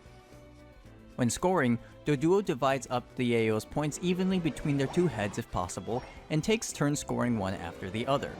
After all, 2 goals are better than 1. Similarly, Dodrio will divide up the points 3 ways before taking turns to score. After all, 3 goals are better than 2. However, for the purposes of scoring items like Attack Weight or Eos Cookie, Doduo and Dodrio must score all their points for the items to grant their stat boosts. Doduo's basic attack becomes boosted every 3rd attack, dealing additional damage. This Pokemon gains a stronger boosted basic attack when they reach and maintain their max speed. Performing a basing attack in this state will have Doduo charge forward in the direction they are facing, dealing damage to enemies in the way, and reduce ability cooldowns if this attack hits an enemy. Sprint boosted basic attacks can also traverse over small walls and other obstacles. Note that unlike normal basic attacks, Doduo and Dodrio's sprint boosted basic attacks will not automatically turn to attack enemies. Doduo's first basic ability is Peck. Doduo stops and jabs her beaks forward, dealing damage to enemies hit. If the sprint gauge is full, Doduo dashes forward in the direction she is facing, dealing bonus damage and consuming the gauge. Note that a sprint boosted Peck can traverse small walls and other obstacles. Doduo's second basic ability is Quick Attack. Doduo dashes forward and gains increased movement speed for a short duration and deals damage to those in the way. If Quick Attack hits an enemy Pokemon, the move's cooldown is slightly reduced. Like Peck, this ability can traverse small walls and other obstacles. Once Doduo levels up to 5, they evolve into Dodrio for getting Peck to learn either Tri-Attack or Drill Peck. If Dodrio puts her heads together to learn Tri-Attack, she swings her 3 heads together in a cone, damaging enemies and randomly applying one of 3 effects: Burn, Freeze, or Paralysis. If Dodrio's sprint gauge is full, Tri-Attack instead shoots out 3 ranged projectiles in a designated direction, with only the first projectile that hits a target applying a stronger Burn, Freeze, or Paralysis depending on its type and color. Burn decreases an opponent's attack stat and deals damage over time, and Freeze decreases an opponent's movement speed, while Paralysis decreases an opponent's attack speed and movement speed, albeit to a lesser degree than Freeze. After this move is used, Dodrio's next basic attack is empowered, dealing additional damage and healing Dodrio for a portion of her max health. Dodrio can hold 2 charges of Tri-Attack to use one after the other. When the move upgrades at level 11, the basic attack following this move heals even more health than before. Additionally, sprint boosted basic attacks will reduce Tri-Attack's cooldown if it hits an opponent. You'll almost always want to use the sprint boosted version of Tri-Attack for the additional damage and range, unless you need a quick burst of damage to finish off a low HP opponent. Why attack once when you can do it 3 times? Tri-Attack is the only move in her arsenal, not including her Unite move, that allows her to aim independent of her movement. This gives Dodrio some flexibility in her positioning and allows her to keep some distance while dealing damage.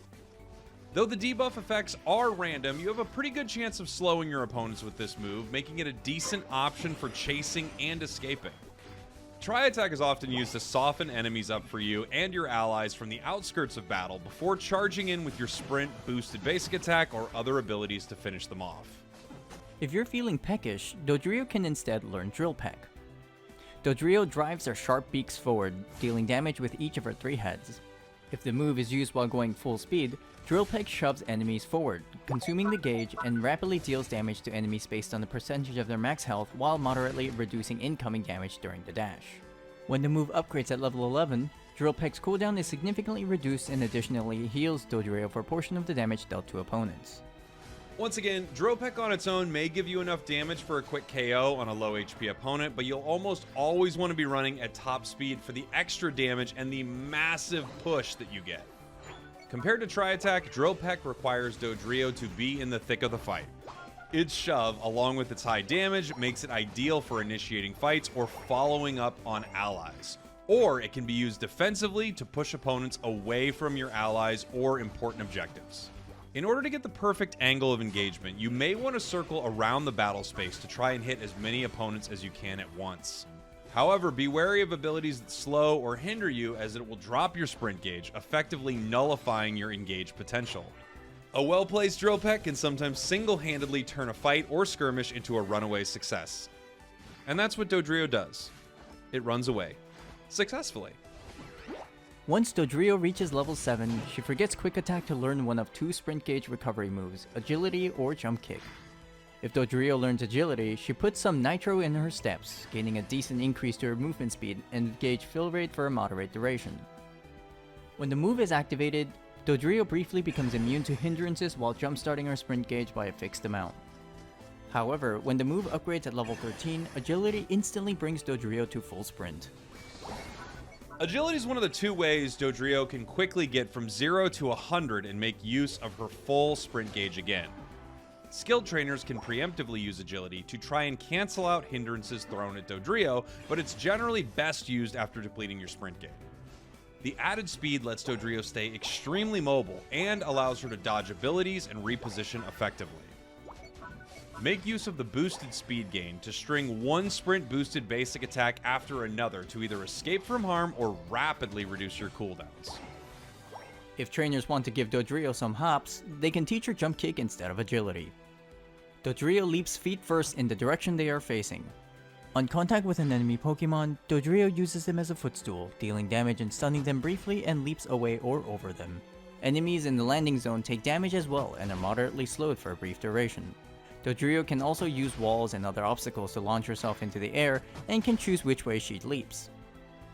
Dodrio gains a significant boost to her sprint gauge after vaulting over enemies or small obstacles. However, only footstooling enemies will reduce Jump Kick's cooldown on hit. At level 13, Jump Kick also stuns enemies in the landing zone for a brief moment. Jump Kick can be used to jump over enemies and obstacles to gain better positioning, or make a daring escape.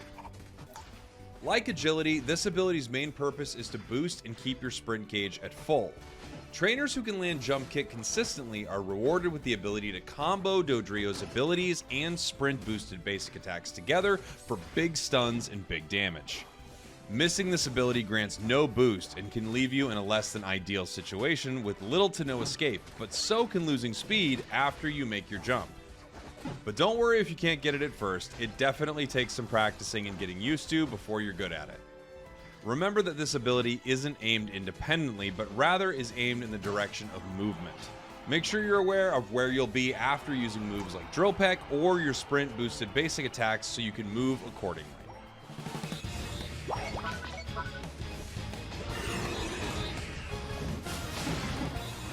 When Dodrio finishes lap 8 and gets to level 9, she learns her Unite move Triple Trample. Dodrio becomes unstoppable and runs at breakneck speed to a designated location. Dodrio will automatically find the most direct path in autopilot to her destination, navigating around terrain, as well as player-made obstacles. Enemies in the way are dealt damage and are briefly thrown into the air. Afterwards, Dodrio gains a boost to her attack stat for a few seconds while her sprint gauge charges faster than usual for an extended duration. Dodrio's Triple Trample is a high-impact Unite move for starting and following up on engagements for your allies, particularly if the enemies are grouped up. Knocking up 2 or more enemies followed by your other abilities can quickly shred opponents of their health and put your team ahead of the others in seconds flat. Triple Trample can also be used to dive straight onto the enemy's backline while doing some collateral damage to their front line due to its long range and unstoppable nature of the Unite move.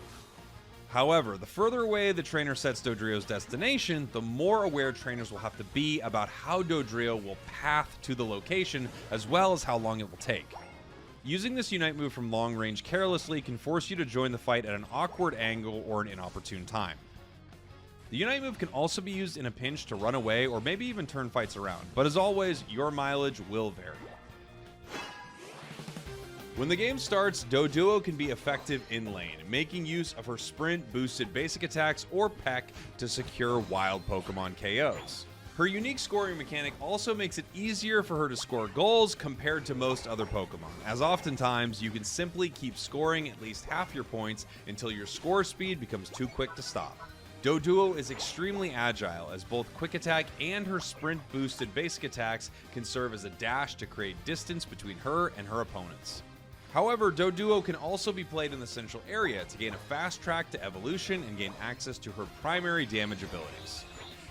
Tri-Attack gives Dodrio some range and poke to deal damage from distance, while Drill Peck encourages trainers to utilize her burst damage and hindrances to engage and disrupt fights. Dodrio thrives when she's ahead of the competition, utilizing a hit and run style of gameplay to get in, deal damage, and get some knockouts on lower leveled opponents before they have a chance to catch up. Once she learns either Agility or Jump Kick at level 7, Dodrio gains even more tools to leave enemies in the dust. Agility allows Dodrio to quickly regain her sprint gauge with a speed boost to reposition, while sometimes ignoring enemy hindrances, while Jump Kick gives her the ability to dash up and over enemies or obstacles to reposition and create combos. By consistently dipping in and out of fights, enemies are forced to switch their attention back and forth between Dodrio and her allies, which can cause discord and a lack of focus amongst the enemy team. Once major objectives begin to spawn, it's time to gather with your teammates. If the early game went well and Dodrio's level 9, trainers have a huge advantage going into the objective fight. Dodrio can help deal damage to objectives to take it down quickly, but can also serve as a lookout with her high speed and mobility. Alternatively, trainers can set Dodrio up in the tall grass to ambush unsuspecting enemy Pokemon, but remember to keep her sprint gauge full by spinning in circles. Use your abilities in Unite move to quickly deal with your opponents and secure the objective for your team. Once one objective has been claimed, Dodrio can make a quick detour to the opposite lane to lend a hand, or feet, I guess I should say, to the fight. This is also an opportune time to head into the enemy central area and take some of that delicious farm. Trainers should be able to look for opportunities to score in between major fights to rack up points for their team. Dodrio's speed and mobility, along with her unique scoring mechanic, makes it relatively easy to score points, even if you aren't scoring everything. When trainers are scoring with teammates, remember to use the 3 heads you have to do some quick math and figure out the best way to score to ensure the maximum amount of points possible when the goal zone breaks. When it comes to the last lap of the match, Dodrio should be wandering the sidelines looking for a good angle to engage opponents or lone Pokemon to try and pick off. Find enemies that are grouped up and triple trample right through them, following up with your other abilities to decimate health bars, or make a beeline for the enemy's backline to make quick work of their fragile damage dealers. Dodrio's speed also makes it possible to try and backcap or score while opponents are otherwise occupied to exert extra score pressure. Just be careful not to do this, when your team really needs you. Trainers should only do so when they are sure that their team won't be disadvantaged by Dodrio leaving, but if there's any doubt, stick with the team. You don't want to be black flagged on the final stretch. Strategize, outplay, and outrun your opponents with Dodrio's 3 heads and 2 feet to secure that #1 for the team. Time's up! If you're done stretching your legs and are ready to head to the races, head on over to the Eos Island Unite Battle Committee to check out your Unite license for Dodrio, the triple bird Pokemon. And a big thank you to our guest star, official Pokemon Unite caster and the content cowboy himself, Spraggles, for providing his voice, insight, and personality to this character spotlight. Thanks for having me. Love you. Bye, everybody. We did it. Welcome Being back, trainers. silenced by the man. Silencing Draco on cooldown. That is what we do here at yeah. the first step. But we are back. Did I not save? It's supposed to be Grilling Grookey's Sunbathing Spaghetti. That is There we go. not the I did not name. save it. It's saved now. It's saved now. We're Yeah. good. Last match of the night, Grilling Grookey's is, from what I hear from our lovely organizers, it's 3-0. So they have won. Massive. And the other squads, Sunbathing Spaghettitos, they are 2-0-1. So they've won 2 matches, and then they've tied 1. So this should be a pretty fun match to watch here in game 1. All right, favorite grilled food. Go. Ooh, okay. Damn. Ooh. Favorite grilled food. Hopefully it's not a Grookey. It's not a Grookey. Yeah. I don't feel like that's legal. I don't think No, that's no. we don't eat Pokemon. I Can't eat monkeys either. Yeah, I don't think so. What do we ugh. I love me some chicken, man. I don't love like grilled grilled chicken. chicken. Like, Because it always ends Chicken. up too grilled dry. chicken's- It's always Yeah. it always ends up too dry. I think you can never go wrong with like a grilled steak, but like I like hot Kalbi? dogs. Honestly, like Calbee? a really good grilled bratwurst. Ooh. Or See, a grilled hot even, link. like- Oh, Any KBBQ? Like, that's all grilled. That's fair. Yeah, that counts. I was Um, thinking more like the outside barbecue, like Korean Well, I barbecue. want think of like an outsidey indoor. grill and not Yeah. outdoorsy grill. You're right, So, that's like, Okay, what I'm outsidey saying. grill. Okay, I don't know. When I think of like grilling Korean barbecue, it's like at a table inside. At a table you know? inside, yeah. You don't Um, normally, outsidey.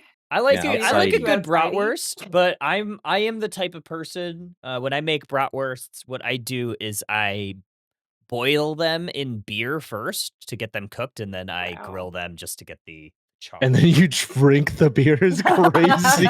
And then we use the bratwurst as a straw. Oh yeah, Kyle drinks hot dog water. Confirmed. Glizzy beer. I don't see the problem, guys. You're just being wasteful. I am being resourceful. All right, we're done. We're done with this. The visual image of using A hot dog or a bratwurst. But yeah, I'm with you. I like a good grilled steak. But I'm like, I I feel am like one that's of the the cop out answer. Yeah, it kind of is because like that's not my favorite way to eat a steak or prepare a steak. Yeah. What do you No. What do you like to do? Do you like to boil it in whiskey? Oh my god, could you imagine? No, I don't I'm you like whiskey. No, I'm What's the Japanese style? Sorry, keep going. Keep going. I'm strictly a pan guy. I will Oh. literally just bring it to room temperature, and then I'm using a stainless steel pan. Hot. Hmm. Pamne? Pan? Pam. Panned? Pan? There's a D in there? What's the Japanese style where it's like on the mesh grill and you like fan it? Is that teppanyaki? Is that what that one is? Bless you. It's usually over like charcoal, right? Like little charcoal. Mhm. I don't know if there's You could do a like name to it. I don't know if squid. there's. Like no, I think it's called teppanyaki. I've never had gotten to do that, unfortunately. Teppanyaki. I think the whole thing of teppanyaki is that they just cook in front of you. I don't know if it's necessarily No, it is that the style. media, It is like that the style. medium that they're cooking it over. I think it's just like cooking in front of I'm somebody's Googling it. teppanyaki. But okay, all right. Lizard. It says. Lizard. Lizard. Lizard. Lizard. Pretty good comps. All right. I would say very similar to each other. Why use a stainless steel pan when you can use a cast iron one?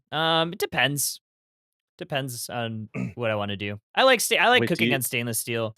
Cast iron, I like as Well, well. the cast iron. Wait, do you Would do you you oven? say Do you finish in the oven? Depends. Normally no. could we say that you're a man of steel, Kyle? You could, Yeah. I see. because Yeah. I'm Steel Agent Kyle, not Cast Iron Agent Kyle. Jade. Yeah. Blizzard. Lizard. All right, game Does one. water Lizard bounce off round. of you and get too hot? Yeah. Yeah. What's that Leidenfrost effect, or what's that called? Something like that. Who? I cook everything on a stainless steel pan. Everything? You cook everything. Everything stainless steel that pan. cooks in a pan, yeah. Let Soups, him cook. Let me cook. Yeah. I like eggs, Let him cook. everything. eggs. Eggs. I'm running out of I eggs. am I have 2 a eggs left. stainless steel pan believer. I don't like the nonstick stuff. Once I traveled away from the nonstick stuff, I'm fully out. How far did you travel? Super far. I Bam. went down a rabbit hole of stainless steel pans. I follow a guy on TikTok called the Steel Pan Guy. You should ask him for a collab. I honestly should be like, hey, yo, big fan of the This pan. is my name too, man. Steel Can we Agent get Big Kyle. steel fan. Steel Yeah. pan Steel guy. fan. Oh my god, is your community called the Steel Fans? No, Are they the Steel I Fans? don't know. The I don't know. Maybe we Steelers. should- The Steelers. That's a football team. Oh wait, that's copyright. Not if you use an A, like the one in your Discord name right now. Ooh, eject The button from Ealers. the reboot. And the Buzzwell both ejecting. Oh, and kind of for nice not because it's pursuit. Absol gets them both. Get 'em. Holy. Dude, Chicago Shriek too. Also found like the backside reducing the cooldown, pursuit as well to get the KO and the Buzzwole. Clefairy just gotta wiggle its fingers. Just doesn't have the healing at the early stages of the game. Stalemates down here in the bottom path. Level 5 on the Alolan Raichu. Let's see sword power on the field. Sword power? So it is. Get that. So, yeah, it works. Aiming at Altaria family in the central area. Buzzwole gonna meet in the middle.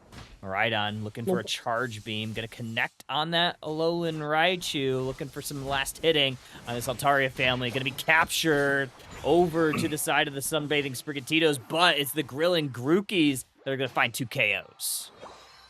Yeah, this Absol is very scary to deal with. Not a whole lot of crowd control to deal with, but you know the Absol is not gonna like a slow beam towards the latter half of that game.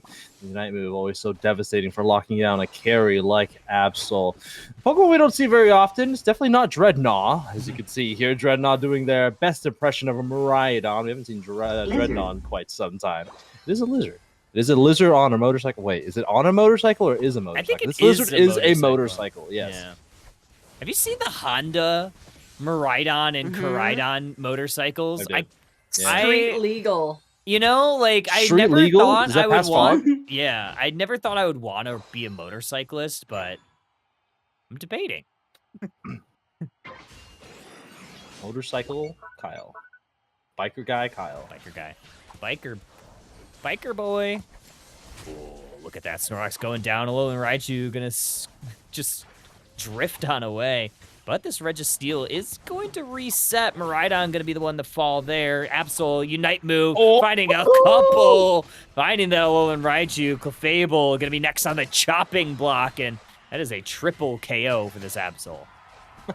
You know, in like old like Looney Tunes cartoons or Tom and Jerry cartoons, when like they get hit really hard, they start to see the stars or like the little ducks. That kind of reminded me of that when the Absol hit the Pursuit on the Alolan Raichu and it fainted, and then like the stars are still there. Maybe that's just my age. I don't know. Did you have cartoons back then, Kyle? Back in the day, we did have cartoons. Oh, okay. We did have cartoons. I see. I was a cartoon guy. Were you a cartoon guy? Mm-hmm. What'd you watch? I watched a lot of Cartoon Network. I watched a lot of Nickelodeon. Oh, I see. But didn't get the SpongeBob reference. Okay, I did get the SpongeBob reference. I just sometimes some things just CAMPFIRESONG song. Good job. Yeah. Proud of you. Thank you. Ooh, nice injection Pursuit. from the Alolan Raichu just to escape the pursuit of Absol. But it doesn't really matter too much. Goal Zone's still going to go down. Regieleki likely going into the hands of the Grilling Grookey. He's going to walk towards that T2 goal zone, allowing the Grookeys to maybe capture some wild Pokemon on their side of the map. Yeah, Grookeys well on their way to winning this event today. Not winning this event, but getting 4-0 on this event today. 216-11, a 200-point lead as we eclipse only the halfway point of this game. It's a pretty high scaling team. There are 2 auto attackers on the side of Sprigatito, level 10. On your Cinderace. Definitely not going to like a Pursuit Absol. And Sucker Punch is a really interesting call out as well, because these auto attackers using a lot of abilities in short range. If the Absol is in that Sucker Punch stance and then they use an auto attack, you can stun them, get behind them, and close the distance that way. So it's an interesting relationship between the two there. Looking for a push on this T1 goal zone. 4 members going to start heading their way. But his Aegislash is going to start the party. Unite move now from the Alolan Raichu. Slow Beam going to connect. And Absol going to be going back to the Pokemon Center. Here comes Buzzwole taking out the Aegislash. Cinder's going to Unite move as well. 3 members immediately down. Back in the Pokemon Center. Miraidon forcing you to eject. Oh, but the Blaze Kick is going to get the Bicycle. And it is Cinderace coming out ahead. Huge, messy. KO streak of 2. We're pivoting down to the bottom path now. Got the most optimal KOs as well. The Miraidon level 10 and the Absol at level 12. You can see the Slow Beam, like I was saying before, the most valuable tool to lock down a carry like this Absol. They're going to push on the tier 1 goal zone. They're going to put up the bakery to see if they can try to hold the fort. Don't know if that's the best tool, but it's looking so now. Here goes the Midnight Slash trying to cut them down. The next one to be cut down is this Clefable pushing on forward, getting the Slowbro as well, and here comes a fast break. Pursuit followed by the Sucker Punch and hits them in the jaw. All right, you able to take the Absol, give them a taste of their own medicine, but it is still Grilling Grookeys that are going to have full position for this basement Registeel. Aegislash slicing through it and should be able to go into the pockets there, but it does leash a little bit, allowing some Bathing Sprigatito some maybe a little bit more time to go in for a steal. Here comes Cinderace. They're going to look for a KO, but no, Aegislash still able to get a coup de grace, also coming out, taking out the Cinderace. Man, this is a huge fight breaking out, continuing to slash them down. There's a Slow Beam just to stay alive. Oh, Pursuit Absol finds the backside of the Slowbro, saying them sayonara to that one. 1 minute remaining. There's 10% at least for the Slow Beam Unite move. They need to get some wild Pokemon just to get that back. But as the clouds start to disperse, 216, 112, still a 100-point lead, 104 to be exact as we head into the final stretch. 14 on that Absol, level 12 on that Cinderace. They need at least level 13, increase that auto attack speed. I think they also increase in critical hit rate as well, but most importantly, just that breakpoint. They need to get it, and they do. They're going to get that level 13. Regieleki still hovering in this top path. It is the Sprigatitos that will be in position for this, and it is the Grookeys looking to elect to get position for Rayquaza, setting up a little bit early. 18 seconds. Regieleki still on the field. Looks like Cinderace is deciding not to take that off. Rendezvous at 2 is upon us, and they're setting up on either side of the Rayquaza central area. Absol way in the back line. Again, it's going to be that Pokemon. Can the cat, can the Pokemon of disaster get to the bunny and the Raichu in the back line? But if there's a hero, it's going to be that one there, that Slowbro. Best Pokemon to take that, and it might be a very fast rip. Sacred Sword through the wall, followed by the stars. The only ones that might be seeing stars is the Grilling Rookies as they continue to put down damage here in the central area. Here's the Sword Power doing damage as well. 3 down for the Sunbathing Sprigatitos. It looks like the Grilling Rookies found their sunscreen because they are holding the line very well. 126 left on the clock. It's just the Slowbro up in here, but it's going to get slashed down by AG along with Snorlax. Rayquaza dangerously low. Should be able to take it out, but Cinderace was trying to get in there, but going to be a little bit late, so Grilling Grookies likely taking game number 1. Yeah, massive game for Grilling Rookies. Yeah, Sunbathing Sprigatitos, unfortunately, going into the final stretch, just a little underleveled relative to Grilling Rookies. Honestly, like, they weren't too underleveled, but level 15 Absol going into a level 13, both Alolan Raichu and Cinderace, very scary Pokemon to deal with. I think a fairly good engage as well by the Aegislash going into that Cinderace directly. I think Sunbathing Sprigatitos, they wanted to take a rip on it, but the Aegislash dispersed that one up really well. 598, 112, Telekinesis is going to maybe put an end to one final push here from the Grookies, but Snorlax is going to get ignored. I think at this point, 25 seconds, still needing a massive amount of scores to even get a sliver closer. So it is going to be the Grilling Grookies going to be moving forward in game 1. Hyper Beam from the Clefable, a little bit short. Going to be waning down the clock. Cinderace, very good Pokemon, especially when you have a really good front line around you.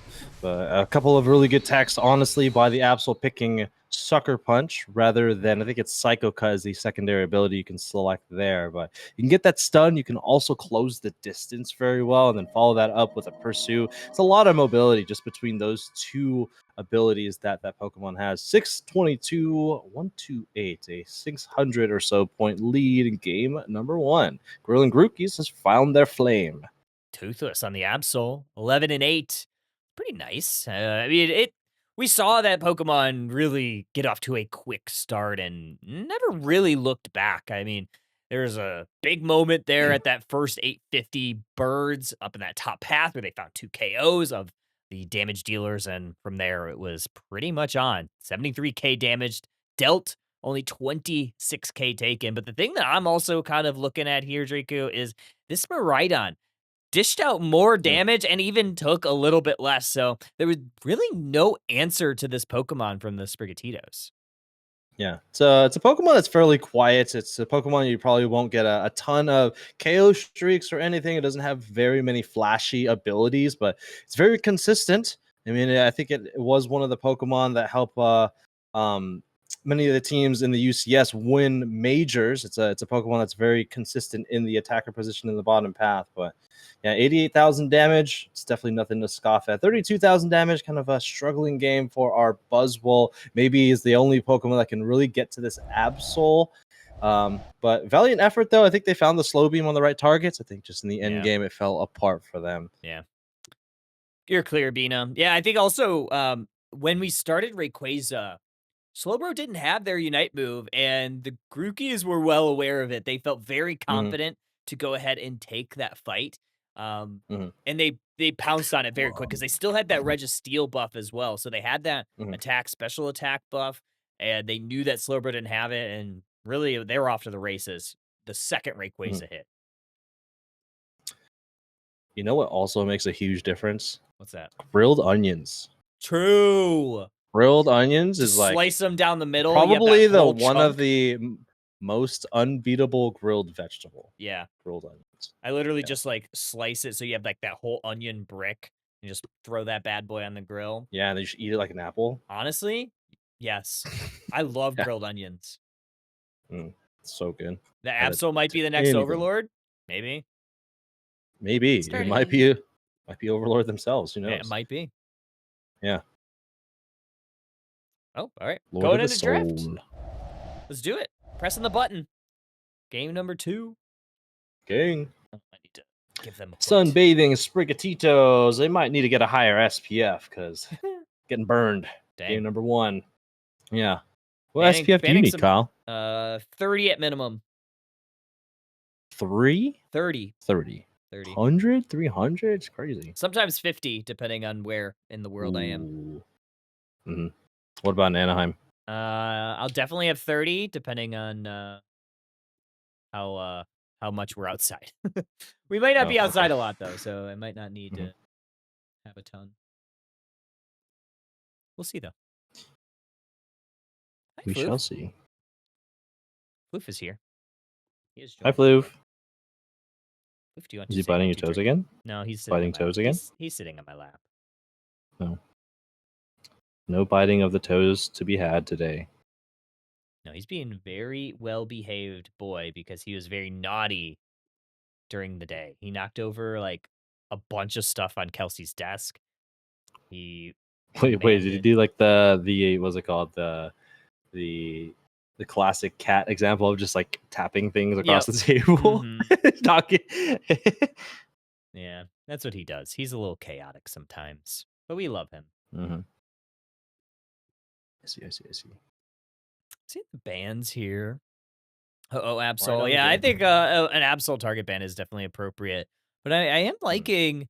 Also, you're kind of depriving the Grookies from the Miraidon. And they obviously didn't have a real big answer, so instead of allowing them to have it again, they're just gonna go to take it for themselves. Yeah, pretty classic adaptations here. Ban out the most important threat and also taking out their second threat as well. As we get to the end of this draft, a lot of damage from range. If the charge beam from the right, we talked about it already. We also have an Armor Rouge, so double attacker, and this attacker Armor Rouge is more like an all-rounder, very bulky when it has a level lead, and it's also going to have a Moonlight Clefable, most likely right next to it. So a fairly bulky front line for this Miraidon. It's kind of a pseudo protect the president, protect the motorcycle comp. Yeah, I think. I do really love this Armor Rouge last pick. I think really the only thing that it'll struggle into is the Espeon, but even then, they're able to, hit a nice Psy Strike or Psy Shock, not Psy Strike, Psy Shock on the Espeon and get up on top of it. Espeon really doesn't have a ton of mobility, so it's gonna be going down pretty quickly. But when there's a lot of brawliness on that side, I really like the Armor Rouge, and I think it's one of my favorite Pokemon to play in the meta. Mimikyu, last pick. I think it's a scary pick for the Mimikyu, or at least for the Grilling Grookey. I don't think Mimikyu does have a very good matchup into Buzzwole and or Mamoswine. So seeing that come out as 10th pick, it might be a comfort for them. I don't think it's going to be playing Play Rough. I think it's going to be Shadow Claw, just so it can brawl a little bit better, because it's not really getting KOs with Play Rough, I don't think, in this ability set. But I'm not exactly sure where it fits into this puzzle, just because there's a Buzzwole and a Mammoth on the other team. One Superpower, Smackdown, or an Ice Fang on that Mimikyu could spell disaster. It also doesn't generally have a lot of HP. Basement path, going to be the Swinub and Miraidon. Up in the top path, Blissey and the Honedge for the Grilling Gookies. And Didi already getting some damage. Going to be found with an ability from, I believe it was the Swift on the Espeon. So they're going to try to defend their tier 1 goal zone. They do retain the Bunnelby to their side of the field. Looks like Sunbathing Sprigatitos is going to retreat back over to their wild Pokemon to deal with. Fairly conservative start for either team. I think, one team, Sprigatitos, maybe that Buzzwole has gotten a stack for themselves and kind of just waiting around. It looks like the central area Pokemon pivoting up to the top path. In terms of who has a better rotation here, it's kind of hard to say. We're going to see what ability set this Mimikyu is. I anticipate it being a Shadow Claw, but I don't know. I've seen crazier things. Me too. 3 members for each squad lining up in this top path. Fairy still not that level 4, so no access to Moonlight. 50 Birds coming online. Armor Rouge going to start doing some damage. Fire Spin is the ability of choice. Espeon coming up to the top path, looking to get 1, not 2. So great plays, good power play for the Grilling Grookies as they find a couple of KOs and force this Armor Rouge back to the Flux Zone. Yeah, literally just one ability. I don't know if they squeezed in a couple of auto attacks there, but that Psyshock, definitely a shocking moment there for the Sprigatito, seeing such a huge amount of damage just come from out of nowhere. It is going to be play rough. Wow, okay. I mean, it's going to do fairly well in the early game, but once these Pokemon get their crowd control abilities and Moonlight is on the field at level 7, or level 6? I don't know. Well, we shall see. I think this Mimikyu is going to do, like I said, well in the early game, but struggle mid to late.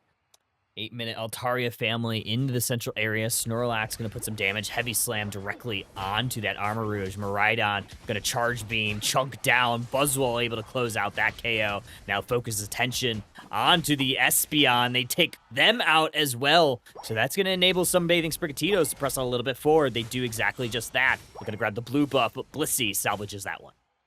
Yeah, I love this aggressive play. I think they were able to take the blue buff. I don't know if that was residual blue buff from their own central area or if the Armarouge got both blue buffs that are on the field. Heavy presence here, but no one has any points. All they do, 7 points. They want to get that break for positioning, and once again, they're going to use that Snorlax as a wrecking ball. Espeon, watch out. Ooh, Miley Cyrus came in like a wrecking ball. 86-68, a little bit of a reversal on the scoreline here. 7-minute objectives about to hit the sky. Sunbathing Sprigatitos lining up that bottom path with 4 Pokemon, leaving Buzzwole, the lone defender, up in the top path, meaning that there's going to be a little bit of pressure here. Aegislash pushing forward. Goal Zone going to go ahead and get broken as they focus their attention on the Regieleki, and the Sprigatitos focus attention on Regirock. Not the best over, but again, it's sometimes valuable to break goal zones for positioning, and it's even more important to break that goal zone on the top path when a Regieleki is bouncing to now the tier 2. See what they decide to do here. They are losing their bulk. It's in the bottom path, looking at a Piloswine at this point. Aegislash is pushing on forward, going to go into a defensive stance with that wide guard. Lose some HP, but that shielded form does take less damage, and starting to pivot down to the bottom path. 4 members of Sunbathing Sprigatitos is another part of the beach. I don't know if this Piloswine can hang on. SPF might be a little too low because they're getting cooked here by themselves. Put between a block and a hard place, just pushed into the center of the path. Nice little Ice Fang there. It's going to pull that Snorlax onto the goal zone. Nice block to insulate themselves as Miraidon's going to throw down the Thunder. Another Ice Fang. Oh. Charge Beam incoming, enhanced version. Oh, Snorlax just sidesteps and avoids all the damage, gives themselves a shield with the block, and man, they just live forever. And as I say that, they go down. Man, it's trying to make their way home. Unfortunately, high horsepower has something to say about it. 30 points, bring it down to 3. Not enough to break it. Empty pockets for both of them. If they want to, they can. I wouldn't advise it at this point. You could maybe get another stack. With the Buzzwole, no. Grabbing that experience, they'll give them up to 3. As we eclipse the halfway point of the game in the next few seconds or so, 159, 132. A very close game. A small lead by Sunbathing Sprigatitos. Love to see it, by the way. Fighting back, losing game number 1. And Armarouge kind of quiet to get ahead in levels, just ticking into their first plus ability at level 11. I don't quite remember what it is. I think it's a larger fire spin area of effect, I believe is what it is. And as you can see here, both teams starting to pivot over to either side of the map. Take a look at this play, Kyle. Wow. They're sneaking onto the tier 2 and getting a lot of scores in. And Grilling Garukis are just going to have to watch as all these points go in. They're going to bring that down to 50. They're going to get a Registeel for their troubles, but they are going to lose the lead at this point. Snorlax, nice pivot down to the tier 2. I like this as well. They are going to earn themselves all this Altaria family as well, but they are not satisfied with just taking that Reggie. They're also going to look to score some of their points on in. Armarouge looking to get that 40, but a good response here from the Grookey. Going to jump on down. Buzzwole able to take out the Mimikyu. Meteors flying down from the Miraidon. Espeon going to be set into some trouble. They Unite move, but they go down for their efforts. Mamoswine, once again, going to be the front line here. More points fall down as Sunbathing Sprigatitos. They win that Reggie in the bot path, but they lose their T2 goal zone on their own side. Yeah, it does give Grilling Garukis the lead. I do like that play a lot. pushing the tier 2 with the Registeel fight, continuing to bleed out. Ooh, look at the shadow tag. Take a look at the Miraidon, brought down to almost 10%. Almost the knockout that they needed. They're going to use that play with me Unite move, turn out the lights for this Buzzwole. They're going to exchange onto the Armor Rouge. Buzzwole trying to go in deep once again, close that out by the Espeon. A crazy exchange here as they pivot towards the top path. And this is an incredible game, Kyle. Pretty cool macro, very cool micro. Scores on the tier 2, huge team fights. Love to see how these last 3 minutes play. I really do. Probably the last chance to use any Unite moves just surpass their time frame, because usually that 3:30 mark is usually that last time. So right now, teams going to focus on capturing wild Pokemon experience, increase their levels, maybe even push a little bit forward as Grilling Grookies finds a little bit of an engage, but they do peel backwards. Mostly, they do not want to give up KOs on the other side. You know, Kyle, after that last comment, a lot of my ranked Ho-Ohs, they like to use their Unite move around 230. I think that's the play, honestly. I don't know what you're talking about. Yeah, honestly, man, I'm with it. 223, 244, a 21-point lead to be exact. The Grilling Grookies. It's one shy of a close game. 20 points is the notification you get there. And Sunbathing Sprigatitos once again will gamble, and the game corner is paying in dividends. They'll get a Registeel in the bottom path, but the Regieleki is going to go the long way home, and that home is to the tier 3 goals. And let's see what the Grookies decide to do here. They're going to get the notification in just a second. They are ahead by a small margin. They are going to start to work on this Regieleki, maybe just slow its path to the tier 3 goal zone. But look at the Grookies. They might be setting up for an engage. They do. Mimikyu immediately play rough directly onto the Clefable. Clefable rolls a fly for their efforts. Espeon going back to the Pokemon Center. That's the first one to fall. Armor Rouge throws the Unite move. Gonna hit a couple of them. Nog, big engage from the Snorlax. Fire spin is spinning to win as 3 members go down for the Grilling Grookies. Oh, we have the Mimikyu looking to play rough directly onto the Buzzwole, but Moonlight Healing is going to keep them upright. Charge Beam a little bit short. Of Armor Rouge trying to go on in, but this might be the time to rip for the Sunbathing Sprigatigos. They put their attention on Rayquaza. Bussy trying to go on in. Espeon coming in. They do have a Psyshock. They're going to line it up. They get it! Espeon with a huge play! Yeah, Psyshock, one of the best securing tools in the game. They will lose their Espeons. The fight continues to break out, and Registeel not enough to steal the hearts of the Grookies. They have found their flame, and maybe some barbecue on top of that one. They need to score. Well, actually, they don't need to score. They broke the tier 1 goal zone, and plenty of shields and plenty of room to do so. And 50 seconds remaining. There is one more opportunity, but with that cut down, that might be the last time we see of the Sprigatitos for session 3. Huge, wonderful plays by Dreadnought. They still have a massive lead here, a little bit over 100, and you still are holding on to some shields. But look at this, Mamoswine gonna find 100 points. That's not going to put them ahead. That will still mean they are slightly behind. We'll see on the backside, able to find another 38, so that will insulate the Sprigatitos' point lead for the time being. They know that they have the lead. They know they just need to defend. Yeah, I don't think they can traverse the map in 10 seconds and get a score. And this goal zone will stay standing with 3 Aeos energy remaining. Blissey is going to make one more potential score and gets it in! Got him. Oh, tough eject button through the Buzzwole. Sidesteps that one, and we'll get the final score of session 3. Huge play. Hero plays from that Espeon to salvage game number 2, earning Grilling Grookies a perfect evening. 4-0 on their record, 2-0 on this set, 390, 323 the final here in game 2. Yeah, definitely a very good team fight by Sunbathing Sprigatitos. I mean, that Armor Rouge is running down members of Grilling Grookies, and that was the flame that they found. Fortunately for them, it wasn't hot enough, and they got a couple of really high-value KOs. They think they KO'd the Espeon fairly early on, but there's one thing if you look at their team, they don't have the best rip on their team. They also don't have a very good secure as well. Like if you maybe use the Armor Rouge right on top of the Rayquaza, you can consistently do damage. Once you get the enhanced variation of Charge Beam, you can use that, secure with maybe Buzzwole, but it took a little too long to take it off the field. Espeon just had enough time to respawn, use that jump pad to jump over to the top side and secure the Rayquaza for the win. Huge stuff. Fantastic, fantastic work from all of our teams today. Yeah, that is the last set of the night. We are going to go ahead and try to get our lizard. We are going to try to get our final giveaway going on in. Let me get this set up. Because we do have 2 more Latios licenses. Nice. And 2 more coin packs. Dang, this last one's going to be 8K from Kyle. It's crazy. No, it's going to be 8K from you, remember? 8K from the Pokemon Company. Bill 'em. 8K coins. From Big Pikachu. From Mr. Pikachu.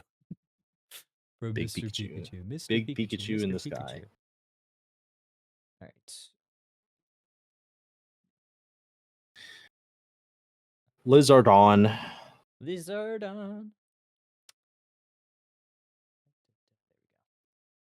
There's that button.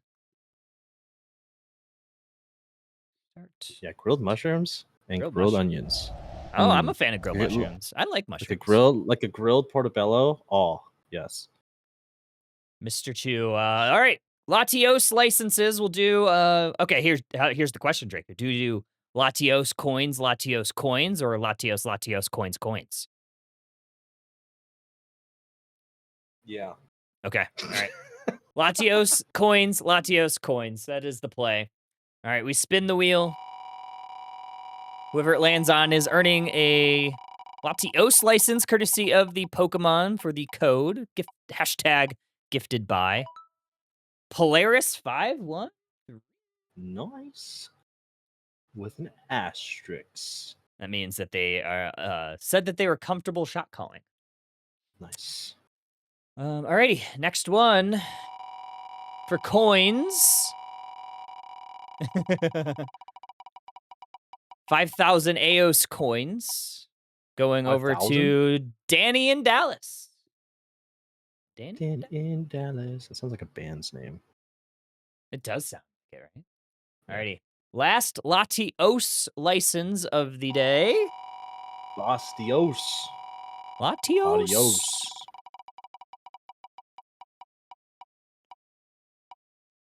Oh my god, I can see it now. If some team Hornet. 6248. If some team somehow is able to draft both Latios and Latias, Yeah. it's a very good opportunity to say that. Latios is saying adios and going to the Latias. Yep. All right. Hornet 6248 won the final Latios license, and then this one will be for the the 4,000 Aos coin pack. The final Aos coin pack. Once again, shout out Pokemon for providing us all these codes for our competitors and our mentors. Clemencat. We will make sure to get these codes out to you likely tomorrow, I believe is usually the day after is when we send everything over. Tomorrow. Yep, Bina confirmed. Okay, awesome. So congrats to everybody. We'll make sure to get those over. As a reminder to everybody, exclamation point first step in the chat. I'm just dropping it now. The signups for session 4 are open, so if you are interested in joining the fun for next round, which will be August the 23rd, along with that the week prior will be that training week when you'll have your team assigned. You can get to play and have fun in our final session of the summer. So make sure to sign up if you have not already. But with that said, Bina, Draku, any final closing thoughts before we get on out and I could have my Taco Bell? I do just want to jump in there for anyone listening. We're really excited for our final session of the First Step Summer Series for the summer. We're going to shake things up a little bit. So I know that some of you have been playing. Oh, we okay? We okay? Whoa. Yeah. So we're shaking things up a little bit. This time you can request to play with one other friend. So like you Ugh. two can say together that you want to play, but we're not going to pair any large teams. So we really want to shake up the rosters. This is your final chance to meet players that are in the First Step program. We're hoping you make those connections with players that you maybe want to go forward with in your competitive journey. And we hope that you've learned a lot while you've been with us. And we're really looking forward to finishing off the summer with a big blast. So see y'all in session 4. You heard it first. Draku, final thoughts of the night. Yeah, this is awesome. Sweet. Great job, Bina. Bina's the best. See you guys soon. Yes. Worlds next week. Worlds next Yeah. week. Adios. Adios. My final thought is Lizard. Thank you. Wait, can you eat the Taco Bell on stream? We can just watch that for the ending. no, I think that's extra. Oh, how many subs? How many subs? How many subs? That's crazy. All right, everybody. I hope everybody has a good night. We are going to go ahead and raid on out of here. We'll find a raid target, but until next time, folks, we'll be back. Underdunk will be back, taking a hiatus next week, obviously, for Worlds, but we'll be back the following week for our normal Underdunk programming, along with the First Step broadcast. So that said, everybody, I hope everybody has a lovely night, and we will see you next time.